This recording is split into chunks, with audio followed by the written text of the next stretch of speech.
If you're looking for intellectual, informed basketball takes, and you want to bring in media that knows what they're talking about, look no further than.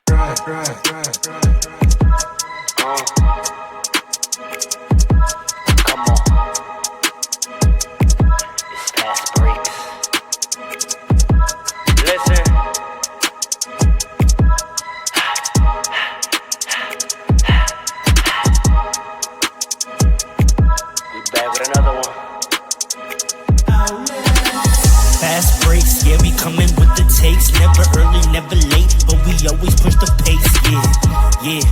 And we really study tape, y'all just view the highlights, man, we really watching games, yeah. You just watch from the stands, we run 3-man weeks, Paul, Trey, and Allen, yeah.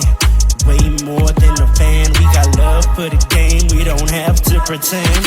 Got it out the mud like you get it off the glass. I'm the run the fast break, throw me the outlet. Yeah, we got it out the mud like you get it off the glass. Time to run the fast break, throw me the outlet. We on the break, it's fast break.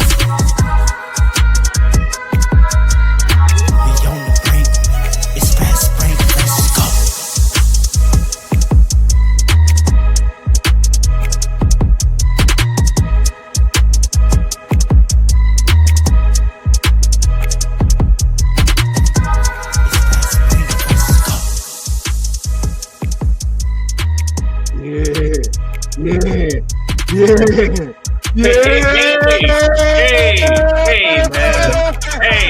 Hey, man.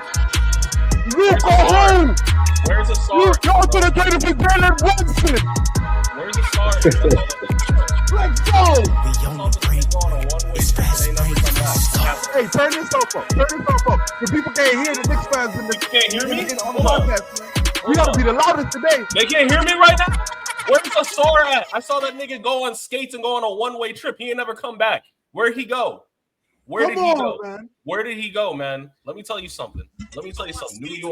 New York. What did I say in the intro? You want intellectual basketball? Well, that's what we're talking about today. Because the Knicks are up. I don't care about nothing else. We just smoked the Detroit pack. Boston up next, you heard?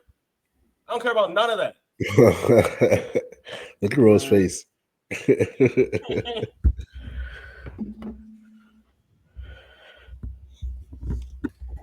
Y'all need to go get yourself a real center. And I can say because I'm not on the team, but they're not going to trade me. What y'all want to talk about today? And they're not going to trade me. Can we get the intro? Can we get the intro done first? This is Dre, King Dre, right here. That's Coach Paul. They know over there. They know who it is. Intro. And then you're the architect, the professional, Mr. On Time. That's Big Allen. What's up, y'all? Here's Fast Breaks. Outlet, got it. We're out. The Knicks are up. That's what we're talking about today. What's happening? Gordon, wouldn't it be good to be a Knicks fan right now? Hey. It's not too late, brother. Not for him. Grand Risings. Come on, son. I am Ro, the hostess with some. I have some. Above me is Alan, the architect, the professional, Morpheus. To his left, Coach Paul, PRR Sports 1995. That's a fact. Below him is King Dre. We are an ensemble that goes by the moniker Fast Breaks. Someone has just shot a terrible shot. Mm-hmm. Are they on the Lakers? Probably because they have a sprained MCL or a sprained big toe, back spasms, and it bricked.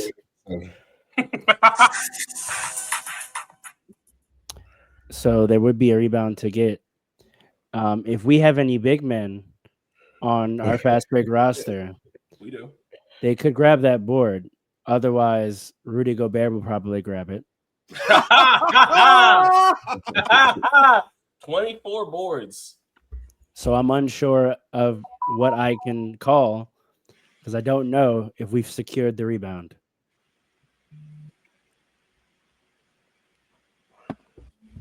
I've secured the rebound. I'll be your big man for the Lakers.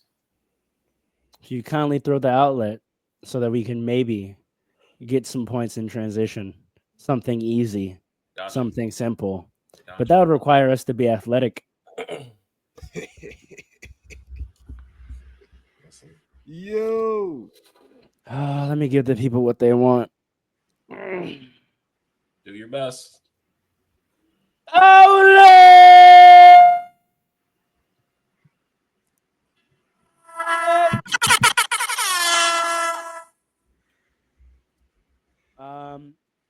I'm gonna get this out the way. Let's just smoke on these packs. Miami, Eric Spoelstra. Miami, Eric Spoelstra packed you up. Orlando packed you up. Y'all know what I want to talk about first. The New York Knicks. Let's talk about Milwaukee. Oh man, That's what you want to talk about first. Let's talk about Milwaukee. Come on, son. Let's talk about Milwaukee. Rest up, Dame. Get right. Get right. Cancun on 3. He 1, doesn't 2, 3. He doesn't deserve this. That man stayed loyal to the soil and worked his butt off for years. He doesn't deserve to be going out like this. Surgery and recovery have advanced in current years, so I'm prayerful that he and Kyrie will have successful rehabs and recovery and return to be highly effective players in their late 30s. All my guards. All my guys. Tearing themselves up. Ton up. But you know, the loss was one thing, but that wasn't even the story coming out of that series. No. Lo and behold, Fastbreaks listeners, if you'll hearken back to October, November at the beginning of the season, I asked y'all to pay attention to a trend, to pay attention to something. I said there's a certain superstar who is a 2-time MVP, 1-time Defensive Player of the Year, that is struggling to garner respect from the basketball community writ large, how he moves. And I said for the last 2 years, he has not gone a season without multiple instances of him having to get buck because someone is disrespecting him. And I said it was indicative of something. And these men on this podcast here, my brothers, said, nah, it's not that deep. You dragging it. It's not that crazy. He had one to start the season. I'm not even going to go through all the ones he had during the season. But apropos, Row, the foreseer, how did Giannis end his season? He ended his season having to get buck in Indiana because multiple people immediately came to him to disrespect him. Still want to tell me a respect issue in this league? What say you? Go. The Pacers are a disrespectful franchise. That's what I say. You still got no point. Matter and disrespectful. Ever since they signed that martial arts, what's his name? Scott? I forgot. Mike Scott. James Johnson. James Johnson. He's a real because he gives them confidence, bro. They can step to anyone. They've been talking crazy. He don't even play. He should be on the payroll as security. He doesn't even. That's play what he is. That's what he is. He's bench confidence, bro. How many squabbles they in and they just end as soon as Johnson pulls up? So y'all gonna duck the issue? No, we're not ducking the issue. There is no issue. There is no issue. And the reason why I say that is because you're kind of right. You're kind of right. I've seen too much now. I've seen too much. I told you to pay attention. You don't see it. You don't see it. That's the crazy part. It's not. There have been multiple instances this year where I've seen people talk to Giannis, move in front of Giannis, do things to Giannis, act up in front of Giannis, say things to Giannis, score on Giannis. There is too many people. And this is the problem. Like, you're a top 3 player in the league. And at one point, it's like, you got to say something. You got to do something. They don't do the same thing to Luka? Huh? No. They don't do the same thing to Luka? No, they do. No, they do. People not don't like respect that. Not like especially that. not the refs. Especially not the refs. They just score on him. Tyrese Halliburton. No one talks crazy like they do to Giannis, bro. No, that's a fact. I think they do. It's just that Giannis don't talk back crazy. Yeah, that's a fact. Luka be yelling at them in Slovenian. So Tyrese Halliburton's father is just a wild man. Did you hear his? He said I wasn't even talking to him. I was talking through him. No, you see. No, wait, come on. That was crazy. That's a crazy response. That doesn't make no sense. Wait. I know what was crazy. Tyrese Halliburton's father said he tried to one mic. He tried to pull it off. He tried to pull it off. I wasn't talking at him. I was talking through him. I couldn't even see him. That, like, you're not getting that off, bro. Please. What does that even mean? You're not getting it off, my nigga.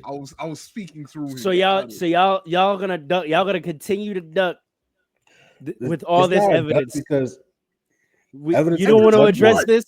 You don't want to address this. I already said you're right. I want to address the Lakers. No. Look at me in the eye. What are we talking Take them sunglasses off. Andre, thank you. Alan. I still don't agree because one, it's just the Pacers, and it's just the Pacers, and then we have already, and they have already this established beef between both those teams. They have been going back at it for like over a year now, since going back to last playoff. Like Dave has been talking crazy about the Pacers and Tyrese Halliburton specifically. Around the league, Tyrese Halliburton is like not liked. Like it's just the Pacers that I want to talk about Giannis. Y'all are talking about the. I know, but I'm saying let's address how Giannis is moving. No one wants to address how Giannis is moving. That was going to be my next point. That was going to be my next point. Because earlier this year when we first brought it up, you said that Giannis is like has been like moving crazy for like someone of his stature. And my whole thing when we first brought it up is that I don't think he's moving crazy. He's just reacting to certain things that's happening. You reacting to what you perceive as disrespect is not moving crazy to me. Right. And he's still not moving crazy to me. Like nothing has changed. He grabbed Benedict and palmed the back of his head and tried to put his head into his own body. Yeah, you're going to talk. Why? You're going to find out. You're going to find out. Why for that? Let me. I guess you do. Wait. So since y'all want to say it's just the Pacers, I guess I do have to do a season in review for Giannis. Let's go through all the people Giannis had beef with today. Do you remember that 2 weeks ago? Do you remember that 2 weeks ago he beefed with his own former teammate because he disrespected him? And Malik Beasley blocked the man and wanted to shimmy under him, and then kept pushing him like he was a 10-year-old little brother. He does that to everybody. That's not. And y'all don't think he has a problem with how he moves? He does it to everybody. It's not a Giannis issue. Taunting on the court. That's crazy.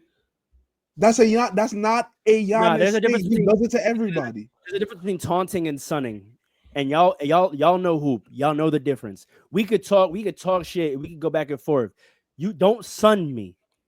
And Malik Beasley is also a bad example because he's always trying to sun people too. That's what I'm trying to say. He does it to everybody. He did this. He did that shimmy to the Knicks 2 games ago. No, actually, he didn't. No, I'm talking. No, y'all are not hearing what I'm saying. Giannis blocked Beasley. No, and I know what you're saying. His shit. But then after that, he kept poking him like he was his 10-year-old little brother, following him up the court, pushing him. Hey, you're not tough. Huh? Oh, you're not tough. I told you this nigga not tough. You're not tough. You're not tough. I know you already. You're not tough. This nigga is not tough. Why that attack? Because you can't do that, Giannis. You can't treat people out here like they're children, bro. Stop messing with that man. Leave that man alone. But the thing is, talk your shit and move on, bro. The thing is that you have to understand, and here's the reality of it. Joel Embiid years ago got the reputation for being a generational troll. And for years, that evaded Giannis because he had the nice guy, Kobe disciple routine. But if Joel Embiid ever got any one of Giannis's accolades, he'd be doing the same thing, and people would be reacting the same way. He's got an MVP, and he don't act like that. He got his MVP, and he for a minute tried to act serious. Joel Embiid is the dirtiest player in the modern era. No, he's That's not. why I want to talk about him. All right, next incident. He's one of the dirtiest. I'll give you that. Ducking that one. Chris Paul. What about him? What about Chris Paul? So we forget Giannis beefing with Chris Paul and then standing at half court. Chris Paul be beefing with the whole world. I'm not hearing this. I'm talking about Giannis standing at half court after the basketball game in front of the world, talking about I'm right here. I'm right here. I'm right here. What do you want to do? What do you want to do? Actually, I'm right here. I'm right here. I'm right here. I actually don't remember this. Pull it up. I don't remember this, but pull it up. You bring up to other people again who are known to like get into people's skin and do shit to people. Chris Paul was fought Kevin Durant. And Giannis is proving sensitive and moving funny. I don't want to talk about. I don't want to talk about the and how did Kevin Durant handle that? LeBron is the same way y'all. They almost fought. They almost fought. Nah. What did KD say? KD said, "Bring that shit to the bag." LeBron and KD are the most sensitive players in NBA history. Don't even think about comparing Giannis to them. KD what are we talking about? KD said you're not going to do nothing. KD got a burner account. KD has a burner account. Hold on. KD on court. On court.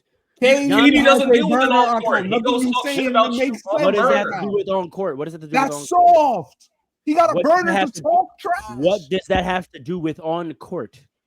Why are we bringing down to on court only? It's the whole because thing. That's where Giannis moves funny. At least he does it on court. At least he does it. No, it's soft to do it on court. No one gonna do nothing on court in front of the world, bro. It's softer to do it online on a burner. I don't think it is it? Yes. 100%. Let me tell you what Giannis's problem is. Giannis's problem is so we acknowledge he has a problem. Can we at least agree on that, Andre? You already agreed that he has a problem. He has an issue. No. He has a respect issue. Hold on, wait.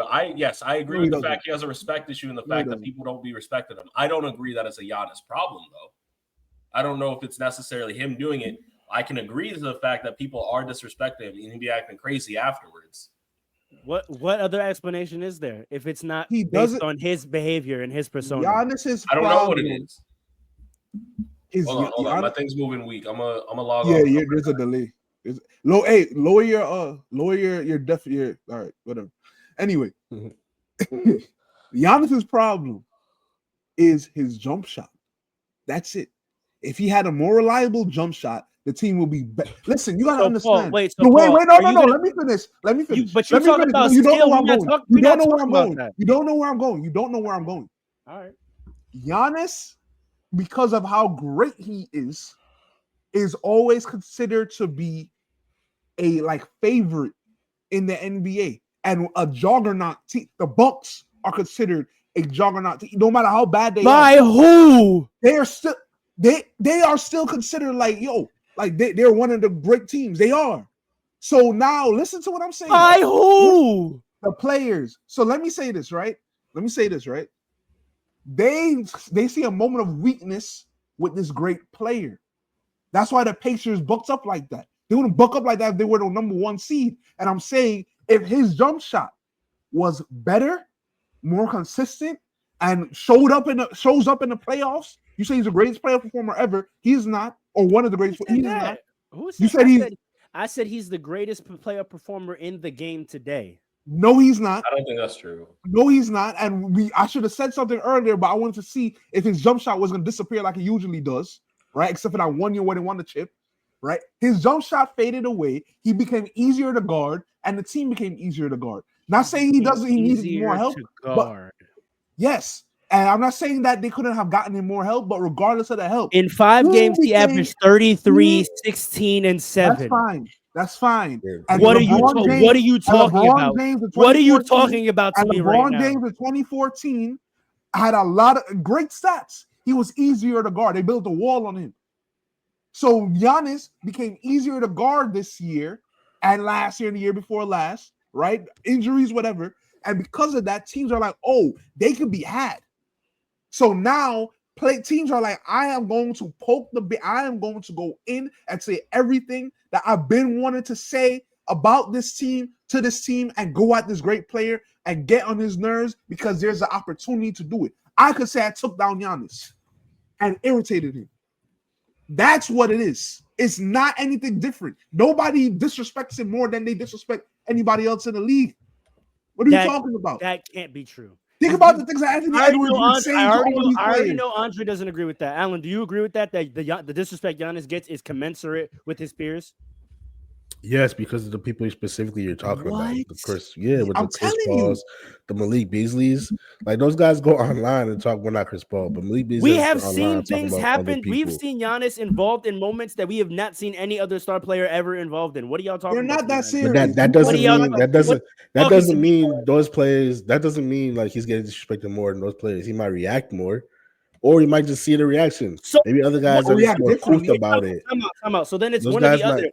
So that Alan, okay, let's say you take your premise, then let's one of the other. Yeah. He's involved in a situation we've never seen before. If y'all saying it's not because of irregular behavior by other people, then we have to discuss why his reaction is so irregular. What are you talking about? Something to talk about only if you see it as a problem. I don't see it as a problem. What do you mean by never seen before? My whole thing is his reacting to disrespect is not a problem to me. You react how you react because he's not going out here punching guys. He's literally just going to talk to your face and challenging what you're saying and see if you're really about it. Right. But his reaction to me is not a problem. Y'all think what he's getting met with, one, warrants his reaction, and two, is not like that reaction doesn't signify that it's something more than what is regular? When you think he just stands on it like that he reacts like that to things that other people are also receiving, but they just let it slide? Is that what y'all trying to tell me right now? Most of these other people don't get talked to that way because their teams are good and have been good. That's what I'm trying to say. Winning has a lot to do with it. I'm telling you right now. Because Giannis was getting talked to that way when his team was like on the cusp of winning. It's the truth. Winning cures all. No, wait, but Paul, hold on. Giannis has been getting talked to that way for years. I mean, before it was talking. I mean, now it's actually in a lot of ways the disrespect has gone down because it used to get physical. Like he used to get pushed a lot. It's still physical, bro. How many times has Giannis been pushed out the air this year? How many times has Giannis been slapped across his face? Like, come on, and you're right, that has been going on for years. The Wagners, Isaiah Stewart. So I can keep going. Don't get pushed out the air. I'm sorry. Superstars don't get pushed out the air. No, they do. But I'm sorry.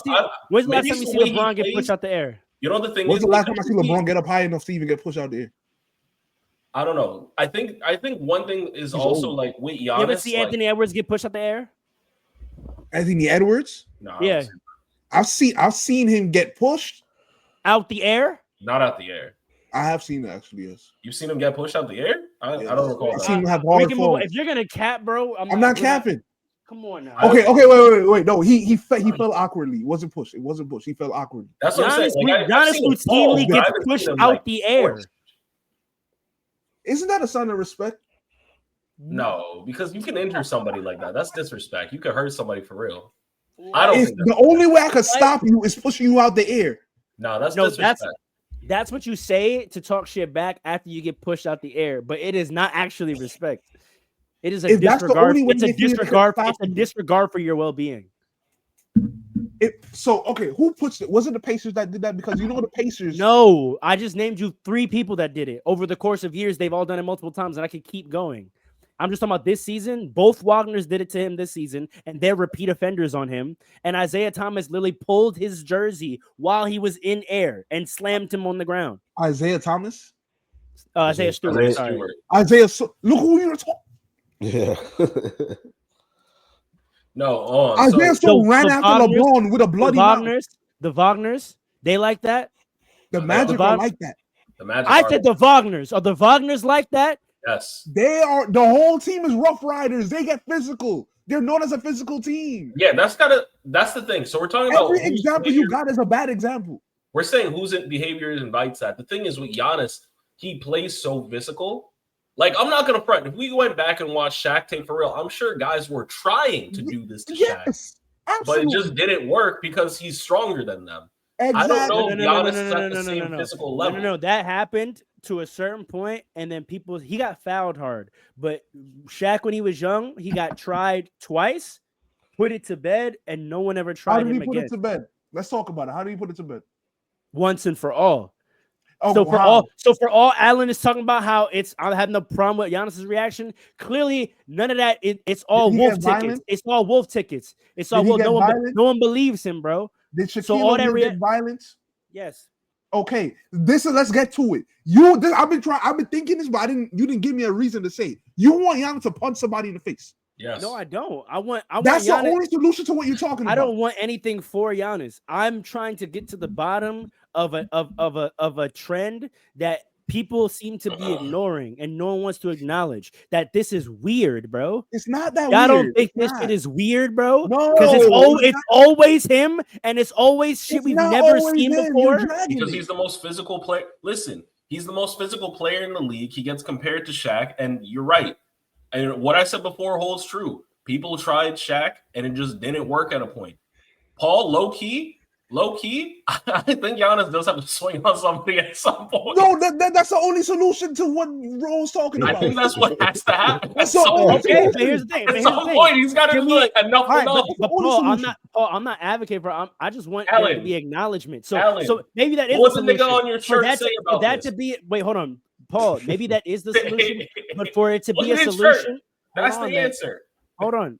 Paul, maybe that is the solution. I'm not advocating for that. I don't know. All I want to get out of y'all is if you acknowledge that maybe that's a solution, that implicitly implies there's a problem, and y'all want to keep acting like there's not an issue, bro. No, but if you're gonna acknowledge that that's the only solution, that you're acknowledging there's something to be addressed. Maybe problem's the wrong word. Maybe issue's the wrong word. If y'all don't like those words, something's going on. We have to acknowledge something is happening here with this guy. I said that's the only solution to what you said is a problem. I don't think it's a problem. We could take the word problem out. We could take whatever word out you don't like. Something is happening. Can we acknowledge there's something going on with Giannis? No, what's going on is the team could be had. And what happens is when your team is like, if you're not going to fight and get physical, which I'm not going to be mad at Giannis for not fighting. Okay, then Paul, maybe that's what it is. Then that needs to be addressed. One of the best players in the world is this vulnerable that people are trying him. Can we at least address that? We gotta stop acting like nothing's going on, like it's just regular. Whatever, like whatever you want to call it, Paul. There's a weird energy. There's something around the aura of Giannis. Is it weirder than what happens to LeBron? Because people still maybe that's what it is, Paul. Maybe that's what it is. Like you're saying, this guy's good. That's not rare. Then it's not a Giannis issue. There is no Giannis issue. You can't tell me when that's happening. No, you see, that's where we disagree. Player of his level. Name it. Yes. Name it. Yes. LeBron James. We just talked about how Isaiah Stewart LeBron like this. They didn't. Isaiah Stewart ran out your mind. You out your mind. This is how the OGs talk about him right now. Out your mind. Isaiah Stewart tried to just and they 2 years ago. Bro, you talking about LeBron 2 years ago, bro. I'm talking about when he was at the peak of his powers before 30. Giannis isn't even 30 yet, y'all. No, he's not even 30. He's in the prime of his powers, and they trying him like this. You're not telling me that. Okay, sure, he just turned 30 this year. You're not telling me that pre-30. Whatever. I gotta go back. You're not telling me that pre-32 they was trying LeBron like this. You out of your mind. I'm sure actually. And you're saying you're sure and it doesn't even come to mind? You can't even think of an incident. You can't even think of an incident. I'm sure I can go back and find something. Because let me tell you something. The fact that you can't think of it. Here's what people don't remember. I saw a video the other day that reminded me of some things. Pre-30-year-old LeBron was a dickhead. So I'm telling you. He was, and who tried him? He was, and who tried him? I gotta go back and check because I am sure. At least Kobe, I know for a fact. Joakim Noah might have tried. Let me, man. And what happened to him? Tyson Chandler with the hard foul on him. And what happened to him? Tyson Chandler with the hard foul. Y'all naming shit that happened 2-3 years ago, bro. I'm talking about in his prime. No one would step to the king in his prime the way they step into Giannis, bro. All right, you said 32. Y'all lost your mind. You said 32. Pre-32. That's his prime. I don't want to. Okay, I'm talking. No, because you talk about the Heat days. No, he's talking about the last Cavs. Those last. The last Cavs was like. I would say after what LeBron did in Detroit. Y'all know what I'm talking about, right? He didn't get tried until maybe his last year. Not even when he was a Laker. That's the only time I seen him start getting tried. By who? He definitely got tried on the Heat. By who? By who? Say it. Name it. I gotta go back and look. Y'all assuming, bro. That's what I'm saying. Y'all assuming it didn't happen. I remember LeBron not being respected a lot. I remember that. In this way. You're dragging Giannis. He got disrespected by narrative because they said he's taking the easy way out. No one was in his face. He got called a flopper, soft. They said stop flopping. Cold. They said things about him. No one stepped to LeBron. You can't name me any time during that era where someone literally physically stepped to LeBron. Mario Chalmers. That's funny. I'm sure KG did it. I'm sure. Dwight said he did the same thing Mario Chalmers did. He was off the team. Let's continue.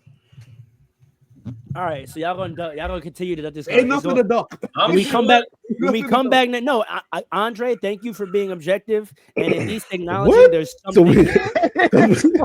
So we disagree with you without being objective?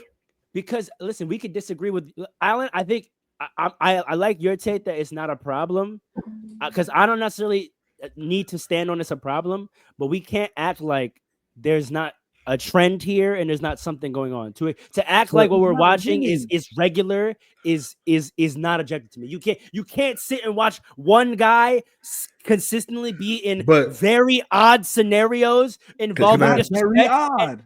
Yeah, let me bring something up. Because I agree with Paul. It's not very odd because a couple of days after this happened, Tyrese Halliburton's dad just got banned from Pacers game because this is not the first. And that's not odd to you? No, because look, hear me out. Because he's getting constant complaints from other teams and players all year long. They said so nowadays, but that means he's not. People are not just trying Giannis.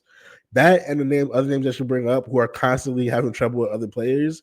It's not odd that Giannis is in situations. It's just that we just happen to see it. You know what I mean? Like these people, Giannis is not getting tried more so than other players. It's not odd situations.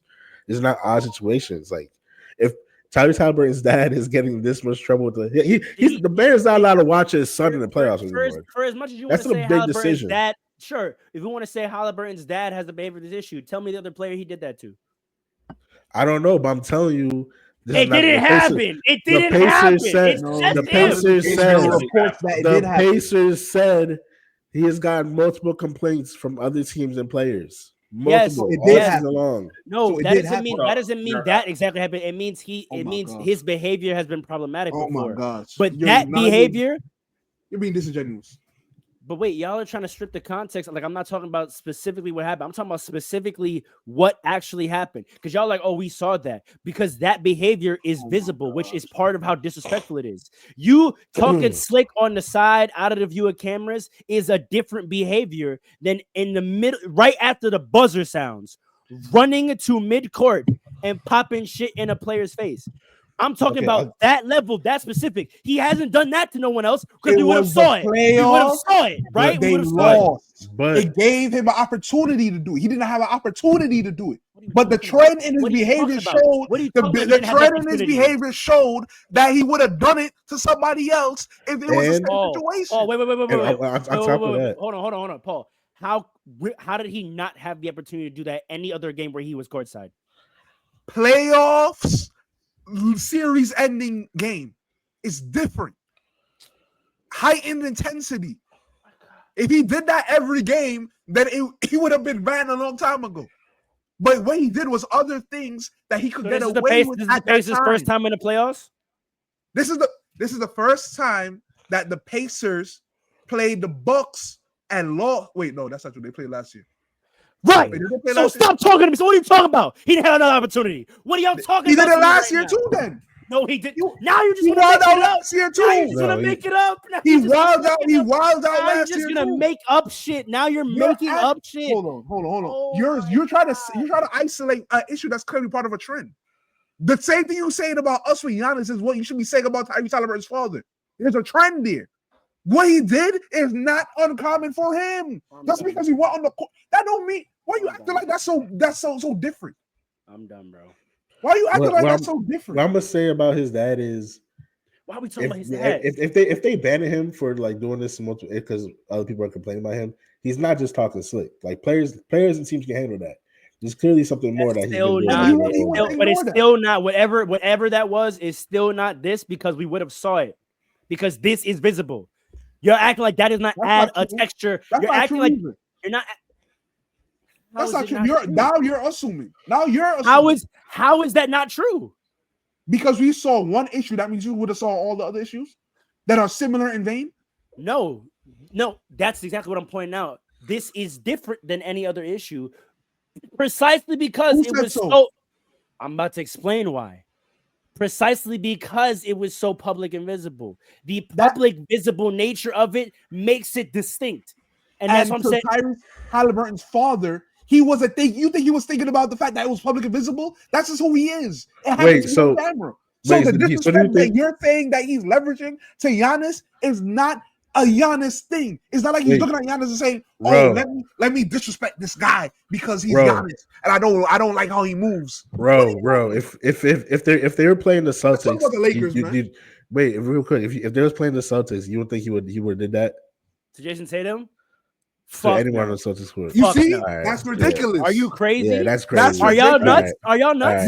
You think they respect Tatum more than Giannis? Hell yes. No, you respect him more than Giannis. Let's talk about it. And he damn sure wouldn't. I'll tell you this. He damn sure wouldn't have done that to Jalen Brown. I'll tell you that right now. He damn sure wouldn't have done that to Jalen. Yes, he would. Jalen Brown probably would have took it worse back. Hell no, they wouldn't have done that to Jalen Brown. You think that everybody views these players the way you do? Who is Jalen Brown? I'm basing my view of these players based off what I'm observing of how they get treated. So I'm not. I like Giannis. I'm pointing out. Y'all think I'm saying this because I don't like Giannis. I'm being a journalist. I'm being observant. I'm watching the way he's getting treated by his peers, and I'm saying there's something there. It doesn't come from personal. I don't have any disrespect in my heart from Giannis. I'm saying I have eyes, and I'm watching what's going on, and no one wants to talk about it. But it's okay. It's okay. What's the comment saying? Nobody cares about Giannis and nobody. Let's talk about what we're trying to talk about. Clearly. Let's talk. Let's go Knicks. Let's go Knicks. Hold on. Go ahead, Packer. Only last thing I want to say is how come Draymond never tried Giannis? Why is there no? They play twice a year. You see, I told he was gonna say that. I told he's gonna say that's enough times for Draymond. Draymond don't need that much time. It is enough times, but they only play twice a year. Dre, I'll say this too. Dre, you come to the light and you will help shepherd the others as this continues to escalate. Wait a minute. No. Hold on. All I said is I agree there's a problem of players in this league disrespecting Giannis. That's all I'm saying. That's literally all my point is. No, Dre, don't put words in my mouth. What you just said is all I'm saying. I'm telling you that right now. What you just said is my only point. If that's your only point, then yes. That's why I keep looking at them like they're crazy because they think I'm trying to take it further. All I'm saying is exactly what you just said, and they don't agree to that, which is why I'm saying that's not objective. Because to act like there's something, there's not an energy, something going on. We could disagree on what the reason is. I don't necessarily have a strong feeling about the source or whether the reaction is right or not. To act like this guy isn't disproportionately involved in incidents involving disrespect is ignoring your eyes. It's ignoring your eyes. But we can move on. Thank you, Dre, for having eyes. I do what I have to tell you. Let's move on. It's been too much of this on a losing team. Go ahead. Pack Detroit up. Go ahead. Listen, let me actually, you know what? I said enough in the beginning. I said a lot in the beginning. Paul, I want to hear from you. We had a very productive conversation the other night. I want to hear some takes from that. I'm taking Jalen Brunson over Luka. Every time. I'm taking Jalen Brunson over LeBron. I'm taking Jalen Brunson over Jalen Brown. I'm taking Jalen Brunson over Tatum. I'm taking Jalen Brunson over Ant. Although Ant is up. Yeah, you're out of your mind. I'm taking Jalen Brunson over all of them. You know why? Because the thing that people see, Skip Bayless got a lot of slack for talking about intangibles. And he talks about intangibles a lot. That's not why he got slack. That's part. I agree. I'm not going there. I'm not going there. He got slack. But that's part of it, though. No, but that is part of it, though. Because people talk about stats and this and that. I'm not going there. I'm not going into. But that's a part of it. I would argue that was the only redeeming thing that he would talk about. Is that he would? That's the only legitimate argument he ever made. Well, a lot of people didn't like it, right? Because they'll think that they were just chatting and ignoring stats. But what I'm gonna say is this: intangibles are a big part of the game of sports, especially basketball. And when it comes to intangibles, when it comes to leadership, when it comes to intangibles, when it comes to leadership, when it comes to getting the job done, there is not Shea, not Joker, what did not JB LeBron, get done? What did he get Luka, done? What did he get done? Hey, Lakers, hey, go lick your wounds. Go lick your wounds. What has he got done? My team is still in the playoffs. What has he got done? My team is still in the playoffs. What has he got done? You gonna worry about Luka not being able to get you out the first round.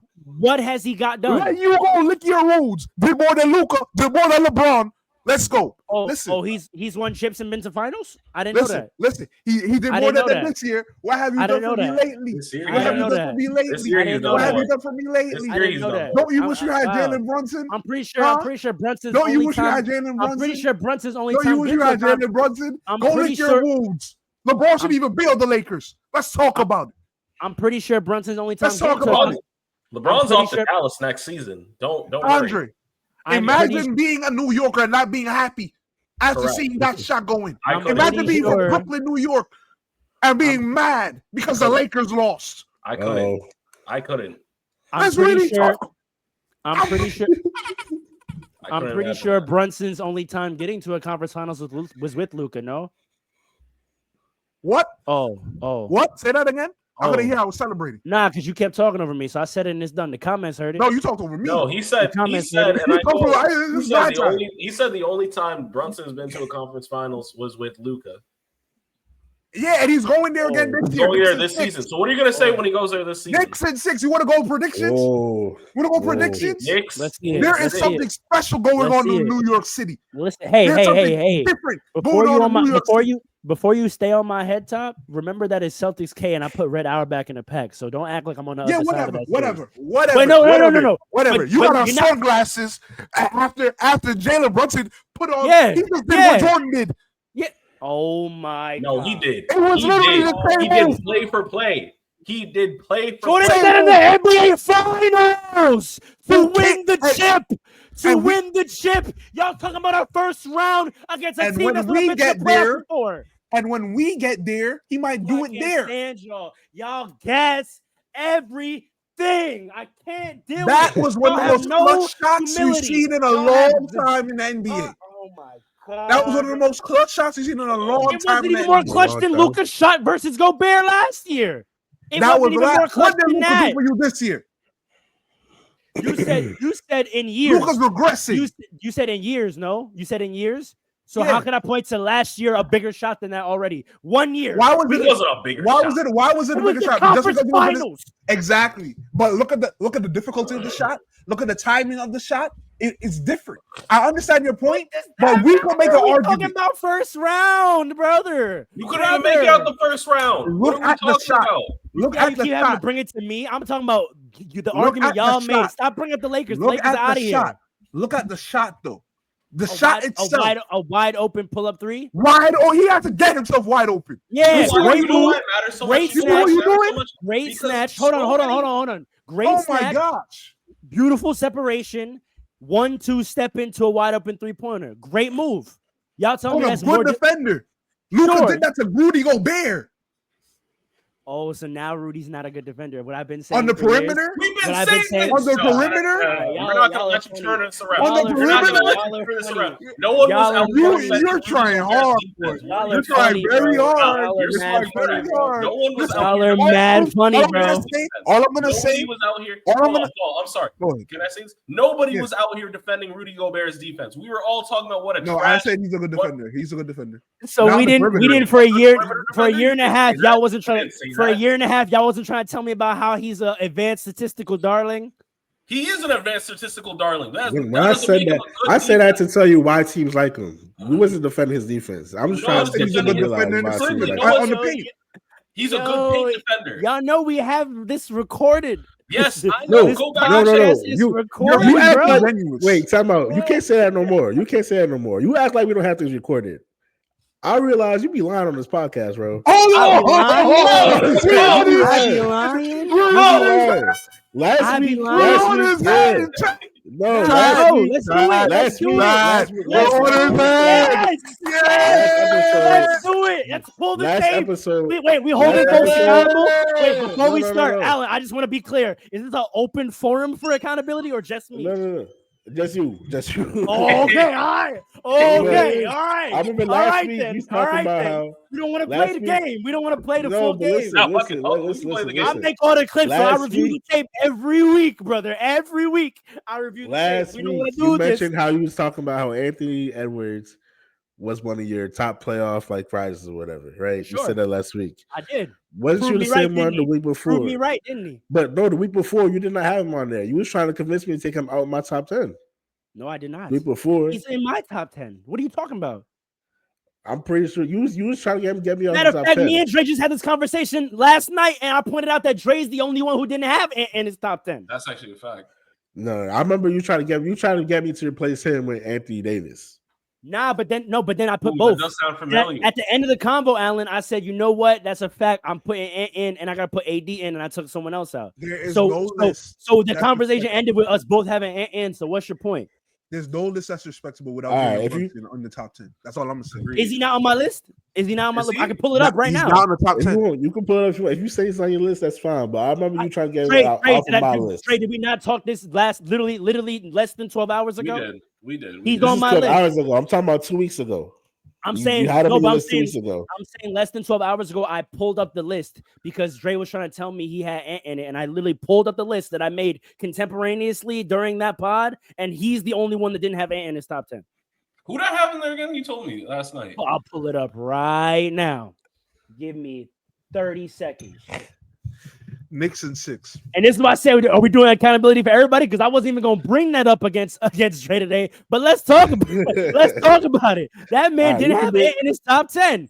Dre, your top 10. Jokic, Tatum, Luka. This is order, by the way. Jokic, Tatum, Luka, Giannis, Brunson, Curry, AD, Kawhi, LeBron, KD. That's Andre's top 10. That's Paul. All right. I actually kind of stand by it, but I kind of feel like I got to take KD or AD out for Ant, because we were talking about this last night also.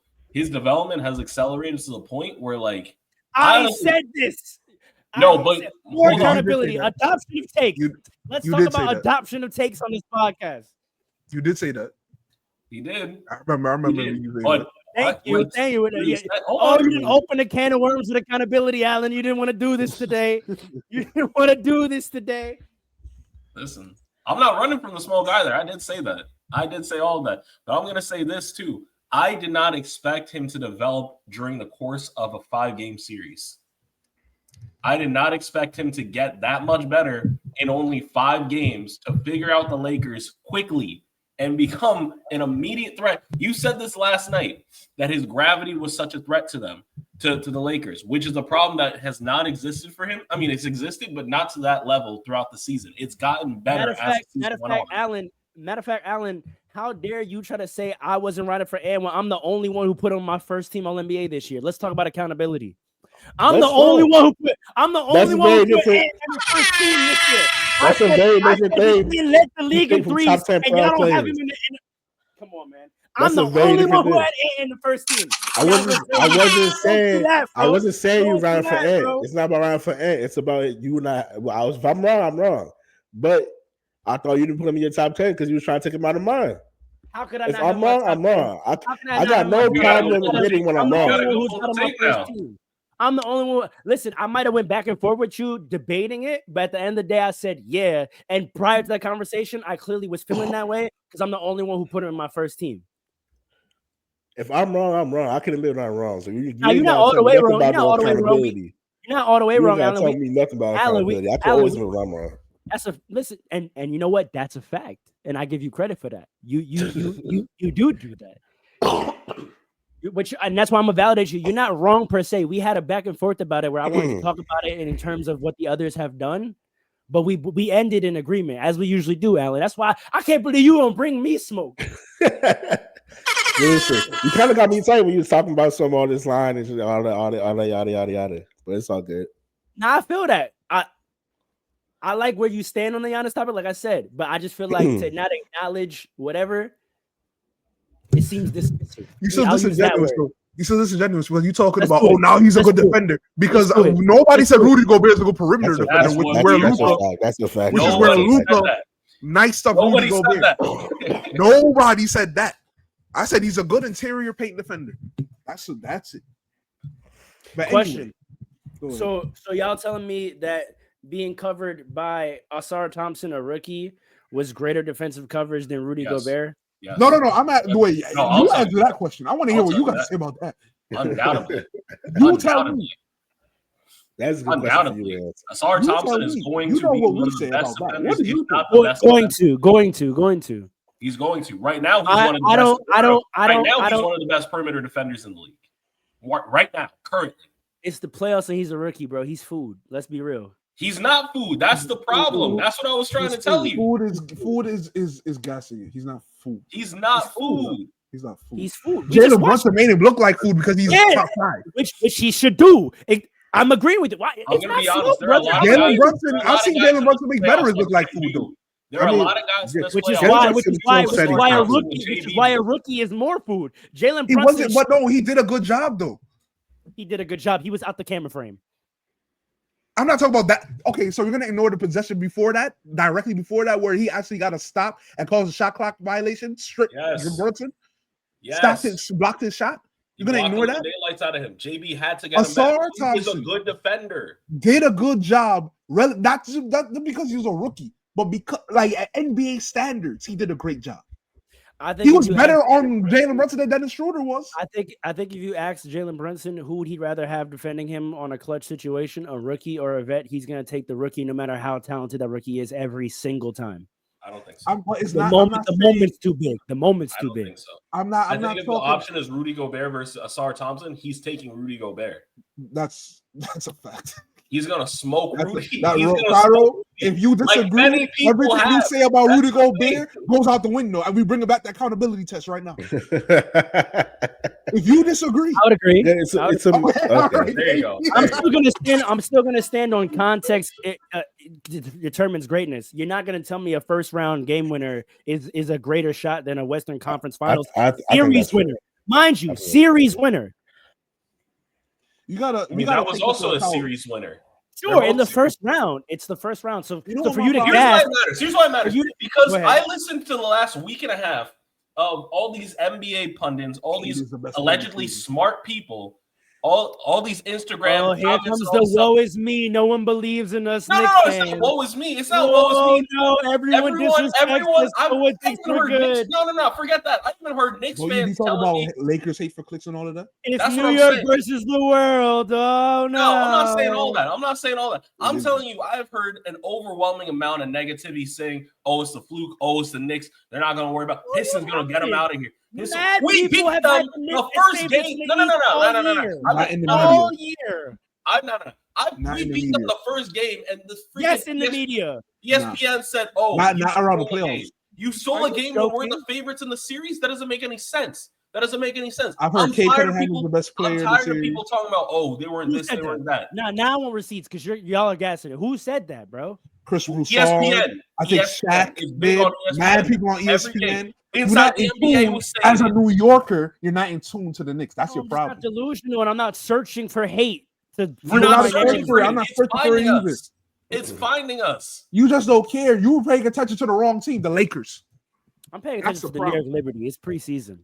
We're in the playoffs. Now's not the time. Yeah, y'all are trying to get a chip. I'm gearing up to defend a chip. Talk to me nice. Fuck is you talking about? We're gearing up to win a chip. Challenging my New Yorkness. You talk about challenging my New Yorkness, bro. You gonna be in an arena on ring night? Yes. Didn't think so. Yeah, why not? Didn't Actually, think so. Fastbreaks, we should be there. Didn't think so. Who said didn't think so? You got tickets, right? I guess we there. Nah, my section for real ones only. Who've been there since 2019. Man, we can go. Nobody respects your allegiance to liberty and not the Knicks as a New Yorker. Nobody cares. Nobody cares. You're not. I wasn't outside. Y'all wasn't outside after winning a chip. Y'all wasn't on the avenue. We don't care. It's the Knicks run New York City. Yeah, the Liberty are up there, but the Knicks are New York City. The Knicks are the only team that unite the city like that. Before the Yankees and before the Liberty, you're out. You got a whole ball that don't support the Yankees. 2 chips, actually. You got a whole ball that don't support the Yankees. The Knicks unite. The Knicks are the heart and soul of New York City, and you don't support them. You should be ashamed of yourself. Did you have Starburys? The chipless Knicks. I had and ones. We have chips. Knicks have chips. I had and ones. Talk to me very nice. Talk to me very nice with the baggy shorts and the headband. $15 The and ones I got did, and I had the Al Harringtons, real one. Oh yeah, that. Yeah. You want to challenge my New York car? Are you dumb? Are you dumb? Bro, my family from Coney Island, bro. Watch your mouth out here. And you're bro. not a Knicks fan? Watch your mouth, bro. I got Lincoln High School in my blood, bro. And you're not a Knicks fan? I thought your family was from Toronto. Sure, bro. Wait, what you say? I got multiple rail splitters in my family, bro. What are y'all talking to me about? I thought you told me your family's from Toronto. When my mom was pregnant with me, she said her cravings took her to Nathan's on the island, bro. That was me, bro. I wanted the glizzy from Nathan's on Coney Island on the boardwalk. Y'all trying to tell me I'm in New York. Watch your mouth. You're not a Knicks fan? Watch your mouths on this podcast, bro. How did you feel when you saw that Jalen Brunson shot? It was a phenomenal shot. I didn't feel better than when Sabrina hit that shot in Minnesota in Game 3. I'll tell you that. That's fair. I didn't tell you that from half court with a hand in her face in the finals. That's a good excuse. That's a good deflection. Hold on, where were you? Were you watching? Let me ask you. Yes, I actually was watching. Were you watching? I watched both, but I was happy to see both. Were you hyped? Did you break something in your house? I was hyped for both, but I know the Knicks run this city, and the Knicks winning the chip is a different thing. So I was happy. That was crazy. Go ahead. So what you gonna do when we pack up Boston in 6? What you gonna do? I'm gonna celebrate Boston K. What you talking about? See, that's you're gonna celebrate Boston K, but not the Knicks win. You're a hater. You're a hater. This is crazy. What does it matter to you? Why does that matter to you? It's Boston because K, right? New York. Are we not comrades in this series? Is it not Boston K? Is it not Boston K? Is it not Boston K? Yo, I wish I could say I want to see Knicks and Lakers to see Fallon's reaction, but we can't do it because they're out of here. Is it not Boston K? Because Rudy Gobert got them out of here. Answer the question. Is it not Boston K right now? Okay, so leave me alone. It's Boston K. Nah, because we have a future past the Celtics. Well, y'all better do that then, because I don't want to see the Celtics again. So now I'm on y'all. Y'all better get it done.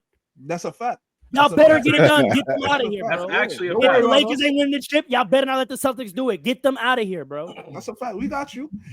Let's do a little preview. The Celtics. Wait, we have other series that are still going. I don't care about none of them.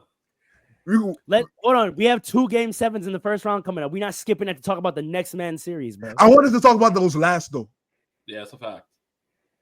No, we're not talking about future before we talk about what's going on right now. Okay, all right. That makes no sense. All right, let's talk. Draymond Green is whack. Hey, man, tell me. He won game 5 for them. So how he whack?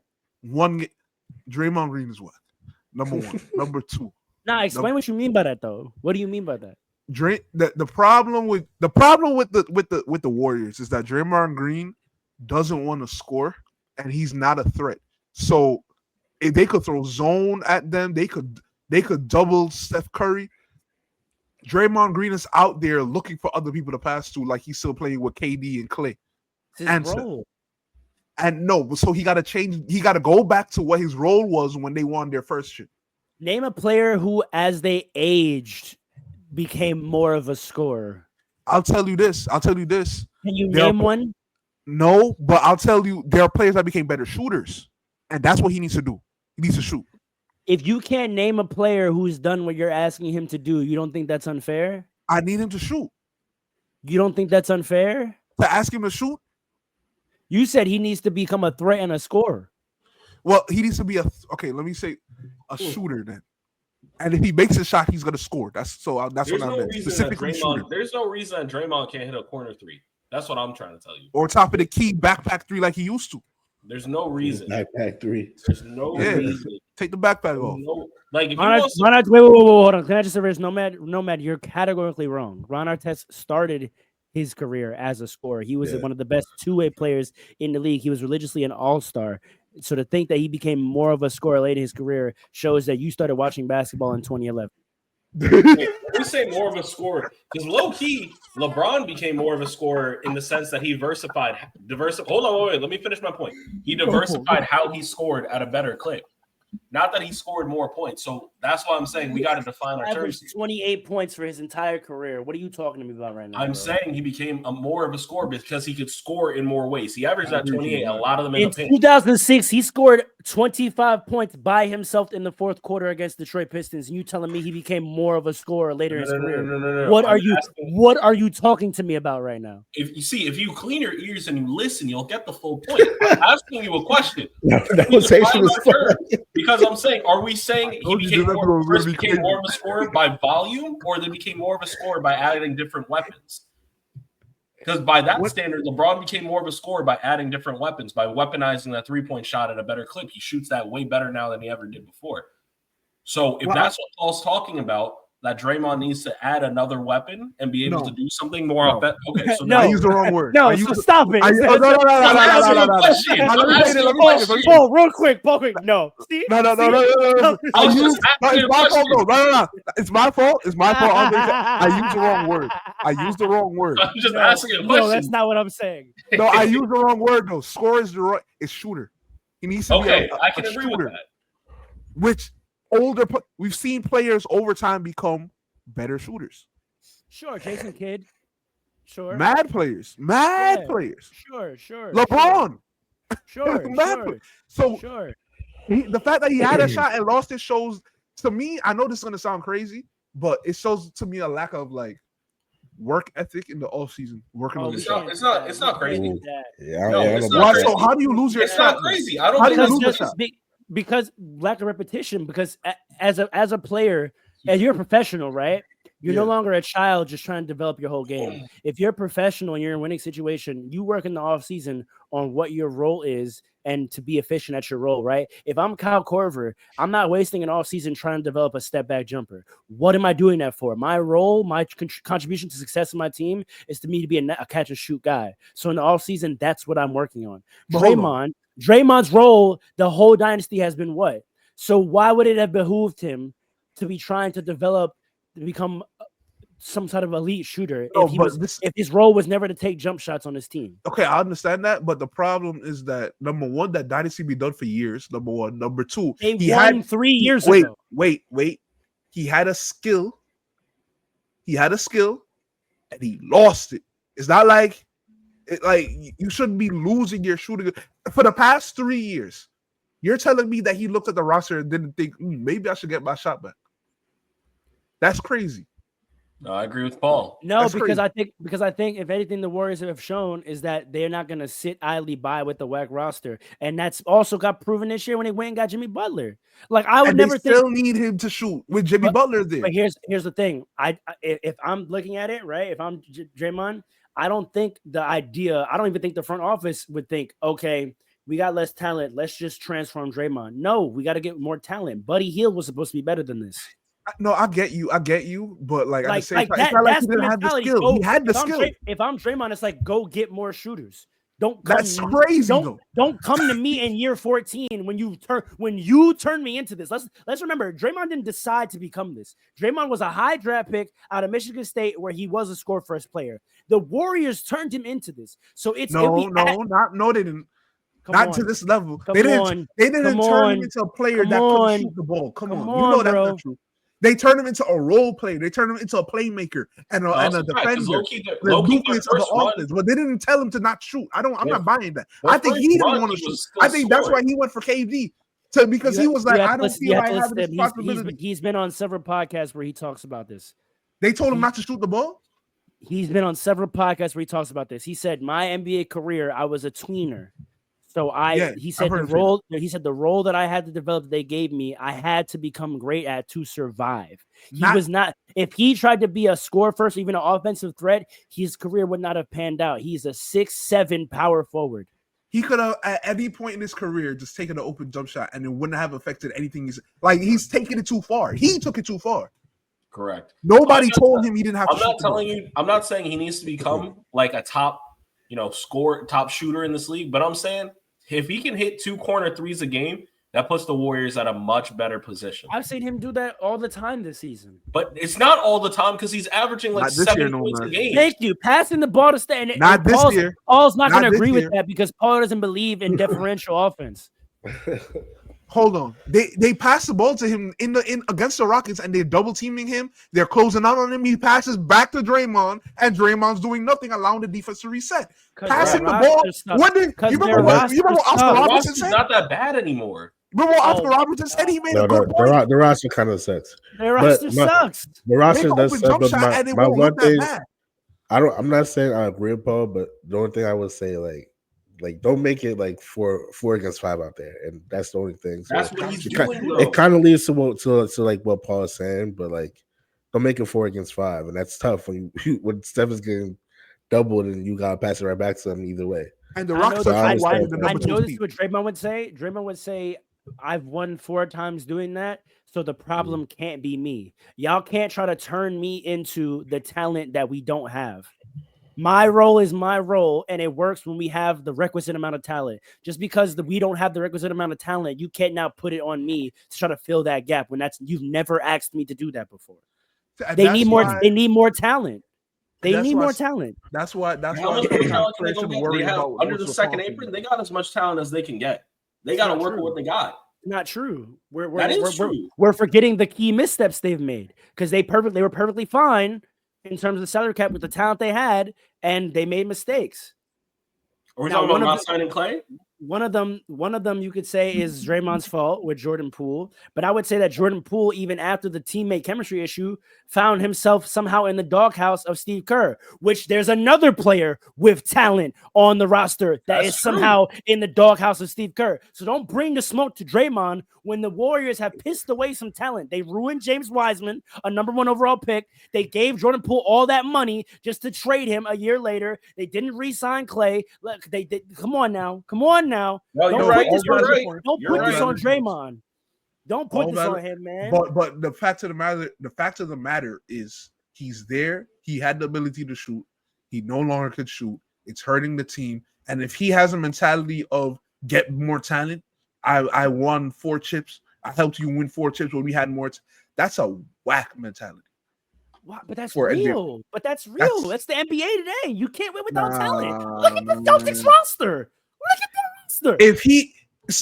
But that's to imply that he alone didn't have the talent.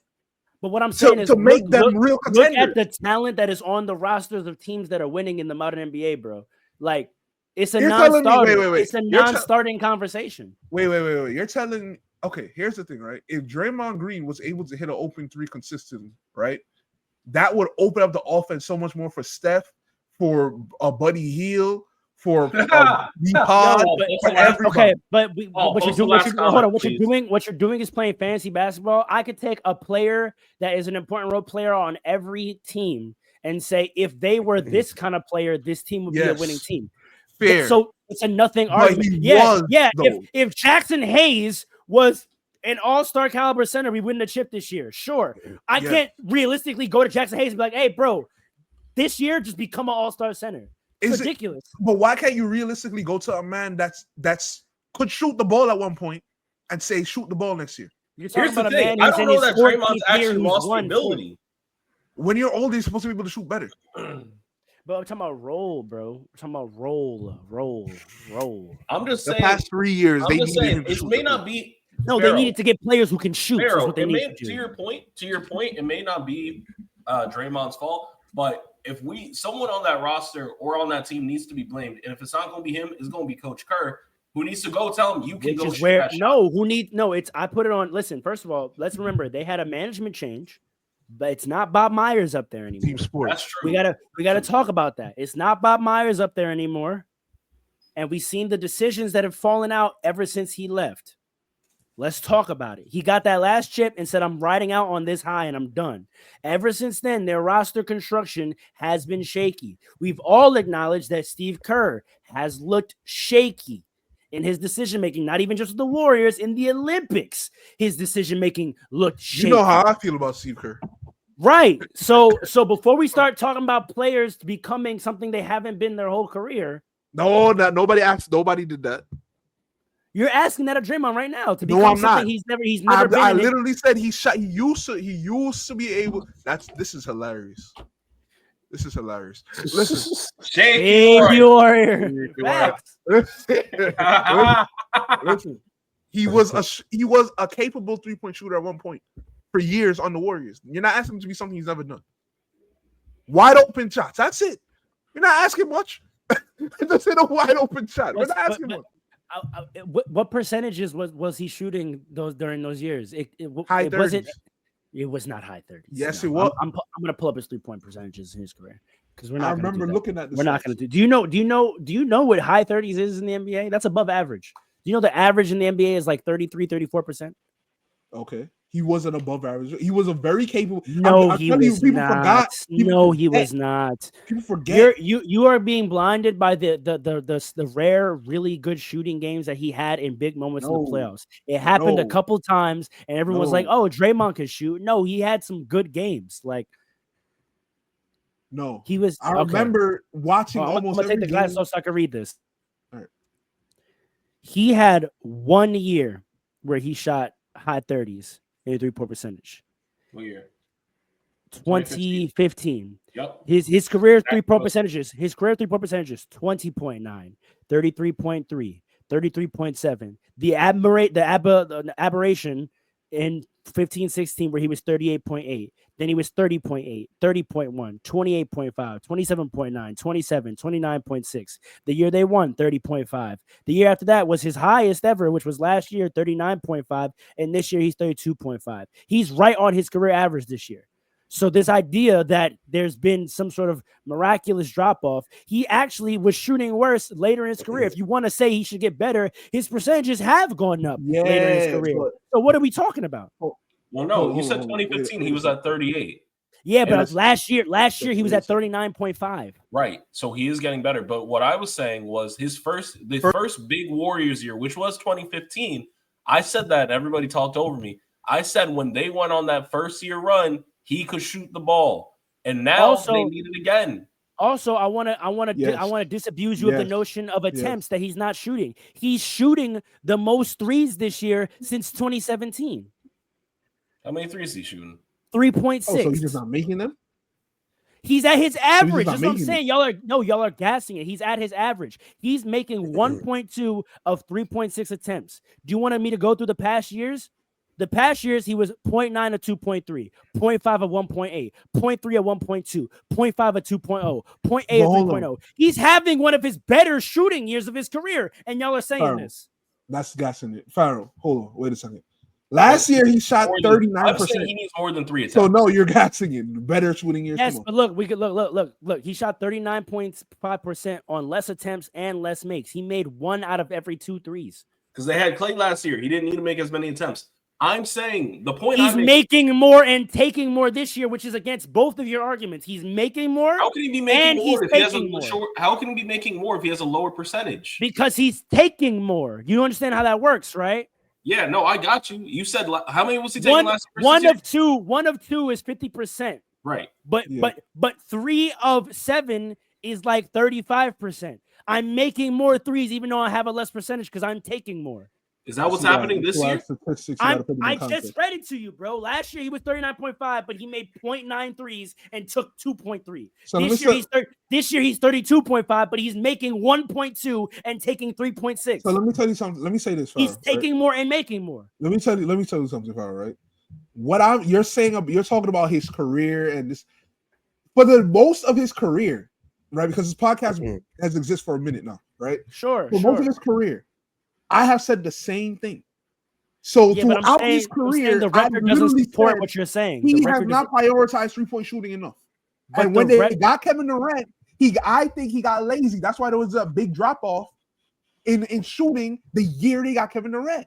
And since that point, he has not wanted to assume more responsibility for making wide open jump shots. But it's never been the problem. That's what I'm trying to point out. That's what you're saying. I'm saying they've won 4 times. Ahead. They won when they shouldn't have. He won with a team that shouldn't have existed.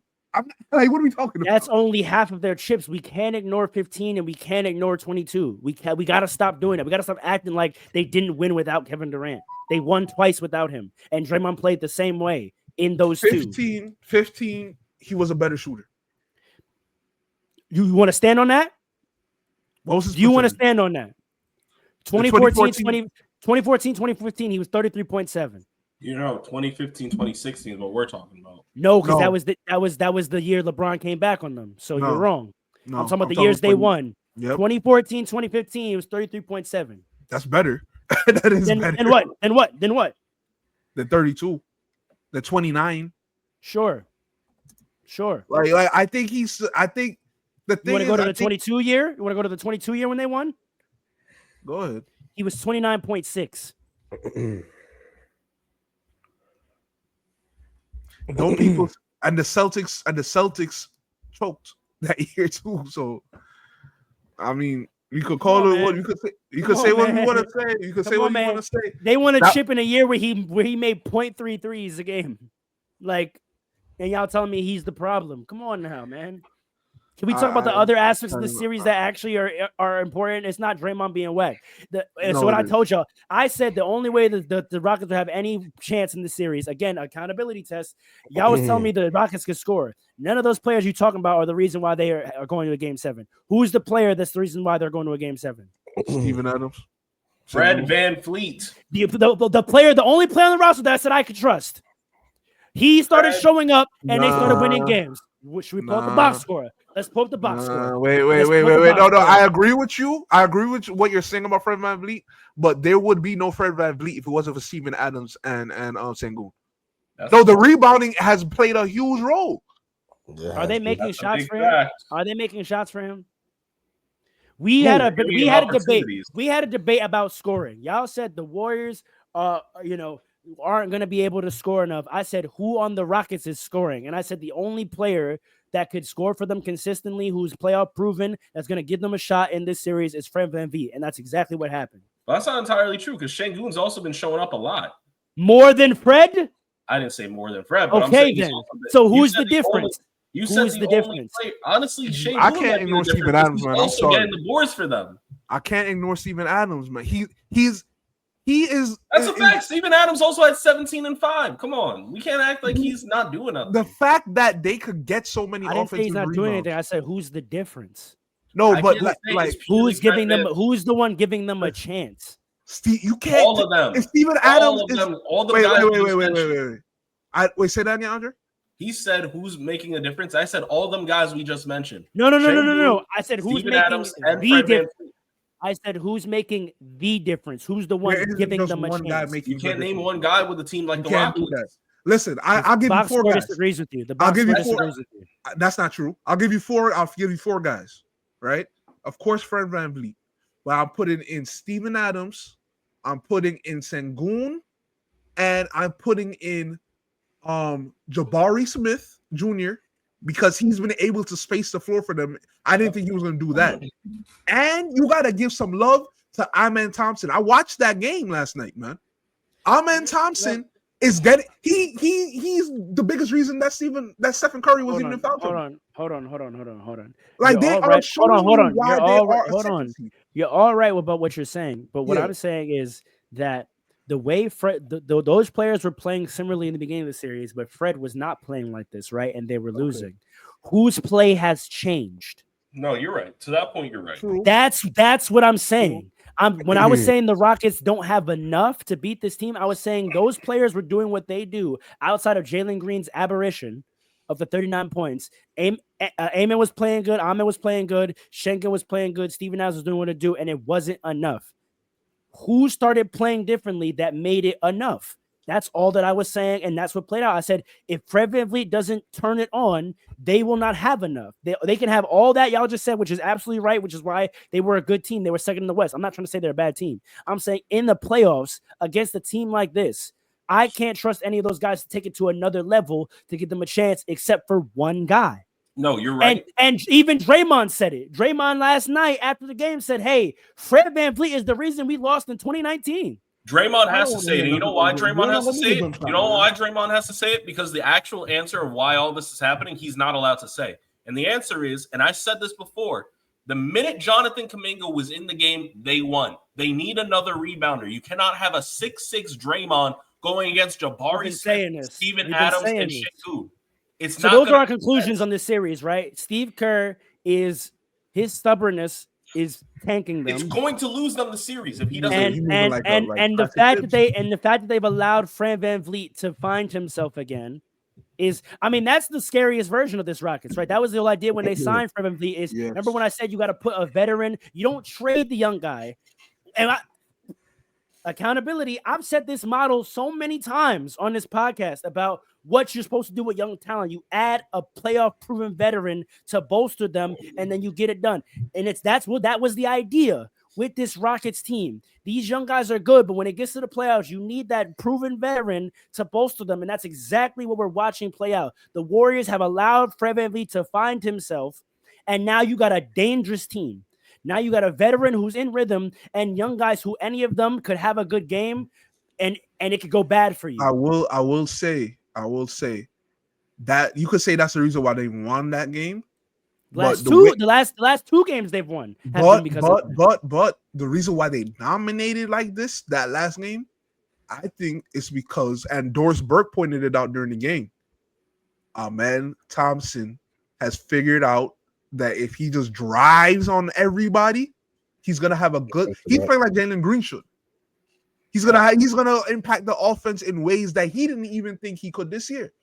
So they allowed Amen Thompson to figure it out as well, and that's why they blew them out. I knew the whole from tip that the Warriors weren't gonna win that game. White Bucks. Forward. But Jalen Green, we got to talk about him. He's been making so many bad decisions to me, man. It's his first time, guys. It is, bro. It's his third year in the league, bro. He's 21, bro. Like, come on. So what? Okay, but look at him and Cade. I don't know if y'all like. He's not as good as Cade. He's never been as good as Cade, and Cade reminds him of that every time they play. I know, but that's my point. Like I'm saying, so it doesn't have. That's why Cade was a top pick, and Jalen Green was a middle of the first round pick. Jalen Green was like third pick.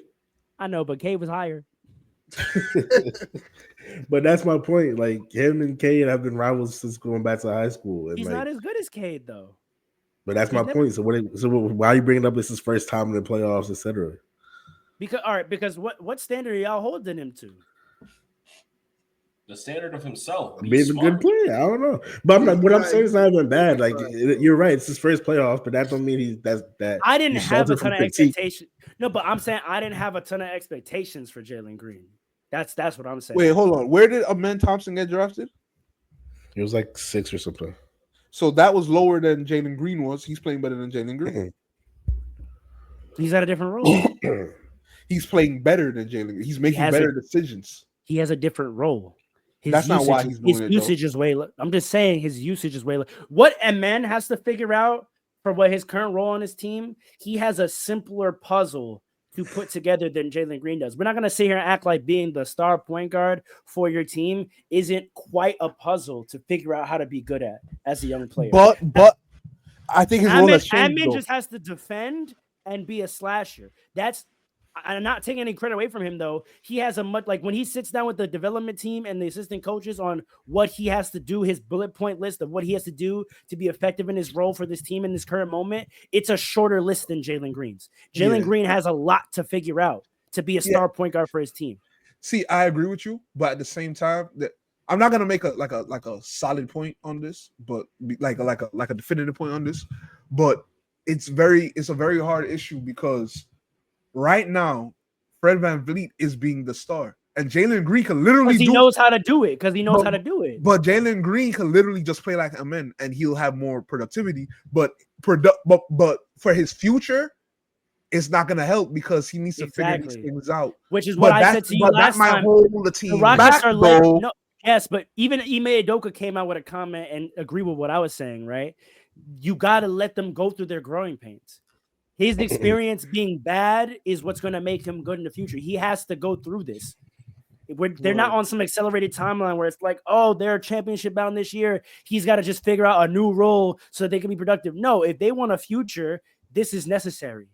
It's a necessary part of the process. And you got Fred VanVleet there to be the anchor that they might go on a run while he's figuring it out. And he can watch Fred VanVleet and watch how to go. If they beat the Warriors game 7, who are they playing? Playing Minnesota. Right? Yeah. I think that he's gonna have. That's crazy. You're gonna have the Rockets, and that's crazy. But the Rockets and the Timberwolves in the second round. That's crazy. I'm never taking anyone over Steph Curry in a game 7. You lost your mind. Let's prediction at this point. There's no way I'm taking the Rockets over Steph Curry. They're not going to allow Stephen Curry to win the game. I've heard that before. Okay. All right. Have we not heard that before? We have, but it's working this time. So all I'm gonna say though is that they're gonna need Jalen Green to play better against the Timberwolves. That's all I'm gonna say. If they play the Timberwolves, if they're not out. Sure. I mean, I'm never picking. I could listen. I'm ready to be wrong, but I'm not ready to be wrong the other way. I'm never picking against Steph Curry in a game 7. If I had to put money on it, I'm never doing that. You making predictions? Because I'll tell you right now, I got Steph Curry. I got that's my prediction. They're number 2 for a reason. I'm betting on the Warriors. I'm not gonna lie. I'm betting on Wardell Stephen Curry Jr. is what I'm betting on. It wouldn't be the first time they gave up a 3-1 lead.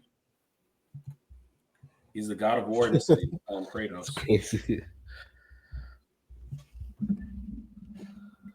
Anyway, because everyone just stopped talking. Clippers and Nuggets. I was wrong. This has actually been the most exciting. I was wrong. Accountability. I was wrong. I was wrong. I hate Jamal Murray. He's the most inconsistent star that we've seen, and he decided to show up for a night and do the Nuggets like he did D'Angelo Russell, and they got another one. Congratulations. And the Clippers snuck one out last night, and now we got it, or 2 nights ago, and now we got a game 7. I don't know. I think it's a pick 'em at this point. It depends on who shows up that night. If Jamal Murray shows up, it's the Nuggets. If he doesn't, and Norman Powell shoots well, it's gonna be the Clippers. If James Harden has a vintage night, even if Jamal Murray does show up, it's gonna be the Clippers. Don't let James Harden have a 30, 32 point, 33 point triple double kind of night. I'm not picking against Jokic. We just watched him lose a game 7. We just watched him lose a game 7 last year. No. I'm not saying I disagree with you. I'm just saying. Like, I know. I don't know if the Jokic card in a game 7 is like that. No. He doesn't have that card. I'm saying this iteration of Jokic is the best Jokic we've seen. This is one of the best players in NBA history that we're watching. Of course. I think if they need him to get 50, he will get 50 this time. If they need him to just distribute, he'll do it. I think I'm not going against Jokic, right? I can't go on the same card. I can't go against Kawhi Leonard in any game 7 ever. This guy is one of the greatest clutch players we've ever seen. That's a fact. Yeah, but he's not gonna be the difference though. He does him. Like the way this series is, the matchup, like it's gonna be the others. Jokic and I agree with you. They're gonna cancel each other out. It's I don't know who shows up other than that. I don't know, because the thing is, Kawhi he's gonna be put his back against the wall, and he's gonna embarrass. Kawhi in his bag is embarrassing legends, embarrassing guys that are having statistically. I don't think it's embarrassing though, because he's one of them. So like, I will never say that one of those beating the other one is embarrassing. It's the fashion he does it. Yeah, but it's not embarrassing to like Kawhi Leonard's no chump. There's nothing embarrassing about losing to Kawhi Leonard. That's fair too. It's respectful to lose to him. It is respect, but the way he does it in such a wild fashion, he just puts people down. That's what he does though. That's what I'm saying. Him being him is he will put them down. So I can't say like go. It's really a pick 'em, like you said. I don't know. It's who shows up. It's literally who shows up that game. I want to look at the box scores to see what story they tell in terms of the wins and losses. So obviously the Clippers get the win last game. Who showed up?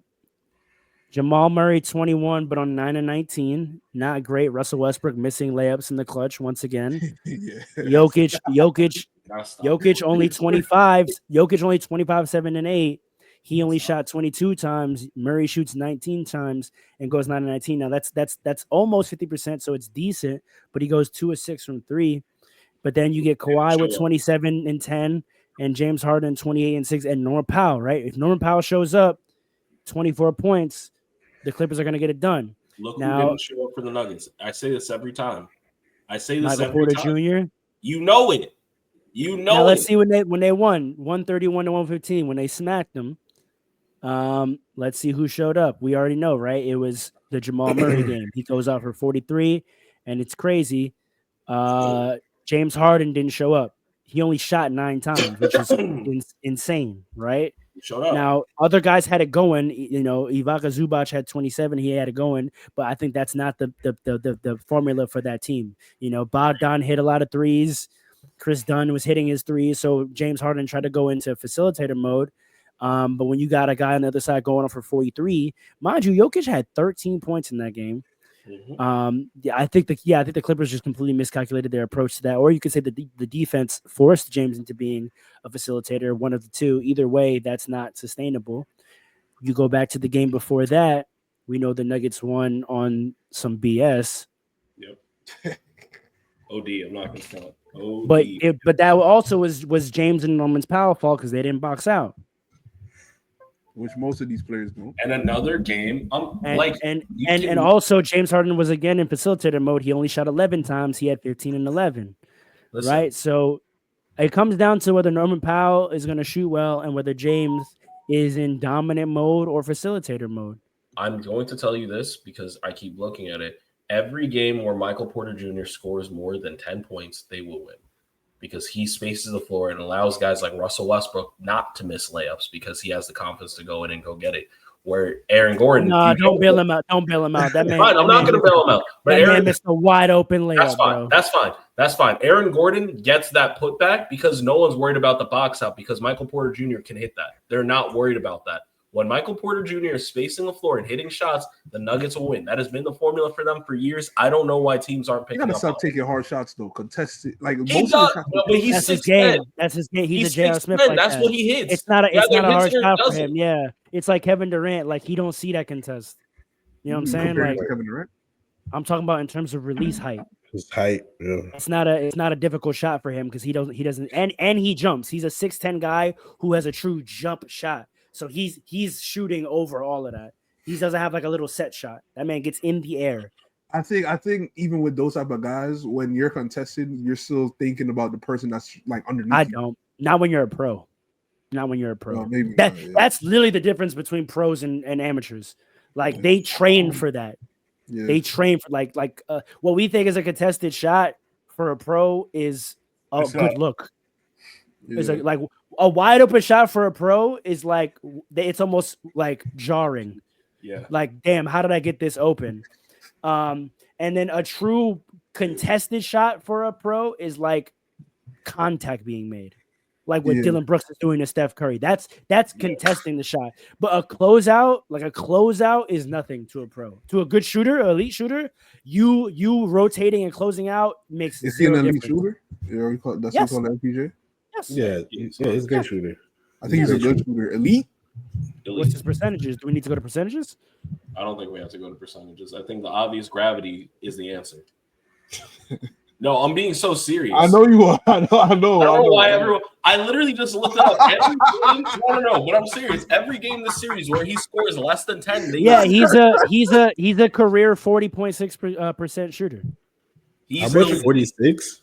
40.6. 40.6. Oh, I'm gonna say, yo, that's a face. Yeah, that's what I'm about to be like, yo, that might be the greatest shooter ever. No, he's a career 40% shooter, 41% shooter. He's a great shooter. He's an elite shooter in this league. Yeah, that's elite. 40 is elite.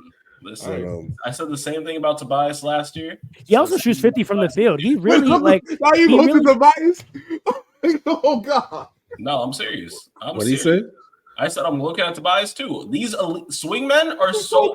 I'm not calling Tobias Harris an elite shooter. No, he's not an elite shooter. I'm not saying he's an elite shooter. I'm saying when he spaces the floor and does what he's supposed to do, these teams win. Those guys are of a certain caliber that they draw. Josh Hart in there too. I'm sorry. Yo, but it's Josh Hart in there though. too. Yes. With those guys though, and I can relate to this.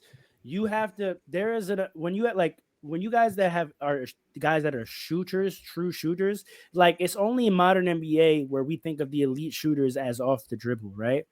I think a lot of modern NBA offenses they'll swing a ball to a shooter and be like, get a shot, and it's like, no, I'm a shooter. Like you need to run offense to get me a shot. Otherwise, I'm taking actual tough shots off the dribble. And y'all think like that should be reserved for scorers. It's only in today's modern NBA where we think of shooters as guys that can get their own shot and knock it down. Like, no, those are scorers. It just happens that scorers are now scoring from the three. But true just shooters, you have to run offense. So Tobias Harris, that's the problem. When he's been on rosters where they've looked to him to be a scorer, he's not that good. But when he can just be a 6'8" knockdown shooter, he could be amazing. And Michael Porter's the same way. If you're not running offense for him, if you're not contriving to get him good looks, then he's gonna take 6 shots, maybe 3 threes and 2 layups. And everyone's gonna be like, where's Michael Porter Jr.? It's like that's not his game. His game is to be a shooter. Like there's a whole style of offense that is to run to get shooters shots. Right. So I think that's the Dre's point. Like maybe not enough of their offense is predicated on getting him looks at important times of the game. Well, they fired their coach, so right. That's the thing. Mike Malone would have never let this. And that's different than being a corner catch and shoot guy waiting for a kick out, right? Because I think that's what happens. I think a lot of guys that are catch and shoot guys are being relegated to release valves instead of offense. Right, like JJ Redick was a catch and shoot guy, but the Clippers ran offense for JJ Redick. They didn't just say just go stand on the wing in the corner and then wait. But you know why that's important? Get your shooters, get your shooters in rhythm early so that they can be that weight in the corner guy. Remember this for our 2K runs. Whoever is listening, I didn't want to take it there, but I used to say that for years. Like, yo, let me get, run a play for me early in the game. Let me get my feel because you're gonna need me to hit a kick out in the corner late in the game. And if I've shot 2 threes all game, it's a 30-70. I missed that joint. Like I say this, run me off some pin downs in the first quarter. Let me get like 2 threes in the first quarter, and then I don't care if I don't touch it for the whole second quarter. I feel good already. But I didn't want to make it about me. I'm not making. I was making it about me, actually. I know you were. I stole your spotlight. Ta-da! That's all right. But yeah, when you have elite shooters that make differences like this, like there's no reason. You gotta get them going. You gotta get them going. You have you have nobody that can actually guard him because Kawhi can't guard 5 guys at the same time. It's just impossible. So you gotta make a choice. You got to make a choice early, and if you get MP, and the Nuggets keep proving it. I don't know where the disconnect comes from. It's because their 2 players are high usage ball dominant. They don't have a egalitarian offense. That's a fact too. It's also been sometimes he's just not aggressive too. I remember that first game. He got the ball and just didn't shoot it. But that's exactly what I'm talking about. What are you asking him to do when he gets the ball in triple threat? You want him to be a creator, a shot creator? Sometimes he just didn't shoot it. Sometimes we're talking about PJ. We're talking about Jokic. You're talking about on a good look, like they got him a good look and he just didn't pull. Yeah, specifically in the first game, I remember that. I don't know if it was like that the games after that. But I remember specifically first game, that was a big thing that he did. I always trust a shooter in that though, because a lot of people you got to have the right feel, right? It could also been a shoulder. I know he's going through the shoulder thing. Yeah, it's also feel though, right? Like sometimes you give the ball to a guy and you expect him to be able to just comport and shoot because you got it to him. But you got to know your personnel. Is that even one of his spots? And then footwork plays into that. Like if he got bumped before he catched it, that means he's off his rhythm. Like, and sometimes the best thing for that player to do is to get off of it, especially if I'm not going to do anything with it. If I caught it and I didn't feel good on my shot mechanics, I could chuck it. I could pretend I'm a one-on-one player and try to get one off because you just gave it to me, or I could reset it and try to get some more offense going.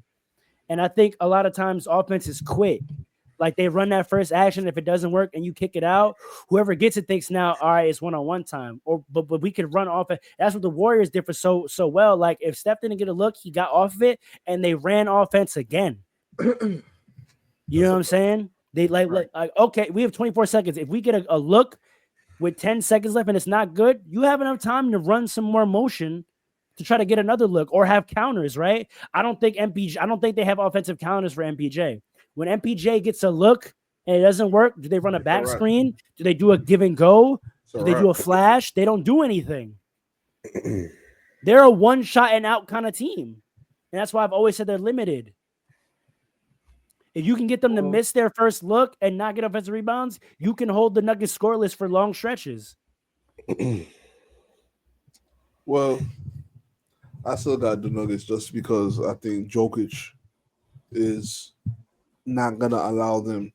I think he's the most fit he's been in even before. Last year he was fit too, but I think he's like more fit because he had no time off. Facts. He had to stay in shape. Yeah, he had to stay in shape the whole time. Facts. I think we're only just not, and it's surprising to me. I guess you saw it some in the regular season, but usually we see Olympic boosts for players in the regular season after. I guess you could argue Jokic has kind of had that with the numbers he's put up this year. And I would say Ants, yeah, that's my other guy. I think his 3-point shooting during the year showed that, but in terms of his overall game, I think you're only now seeing it. I think Tatum off anger, you saw it this year. Yeah. But the other guys from that team, I mean, Embiid got hurt. KD is kind of himself. LeBron was kind of himself. Booker, I don't even want to talk about Phoenix. They are wasting.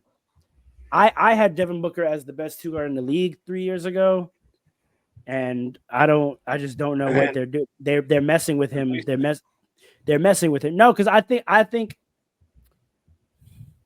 up until last year, I think it was still a pick'em between Booker and Ant, honestly. But I think his role has been messed with so much, even going to the Olympics. Like in the Olympics, they turned him into a 3-and-D guy, and then on the Suns, they try to turn him into a point guard. Like you know what the worst part is though? I think that the Suns are going to be stubborn and try to run it back. They shouldn't. That's the worst part. I think they will though. Yeah, Devin Booker should be averaging 35 points at this point in his career. Honestly, he should be a score first player, attacking. He should be averaging 35 points. He should be kind of moving.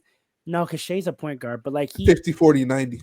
Yeah, like that's who he should be. He should be able to play like Kyrie right now. They need to look at what the Clippers did. But bigger, yeah. They need to look at what the Clippers did and do that. Do exactly that. Get rid of Beal.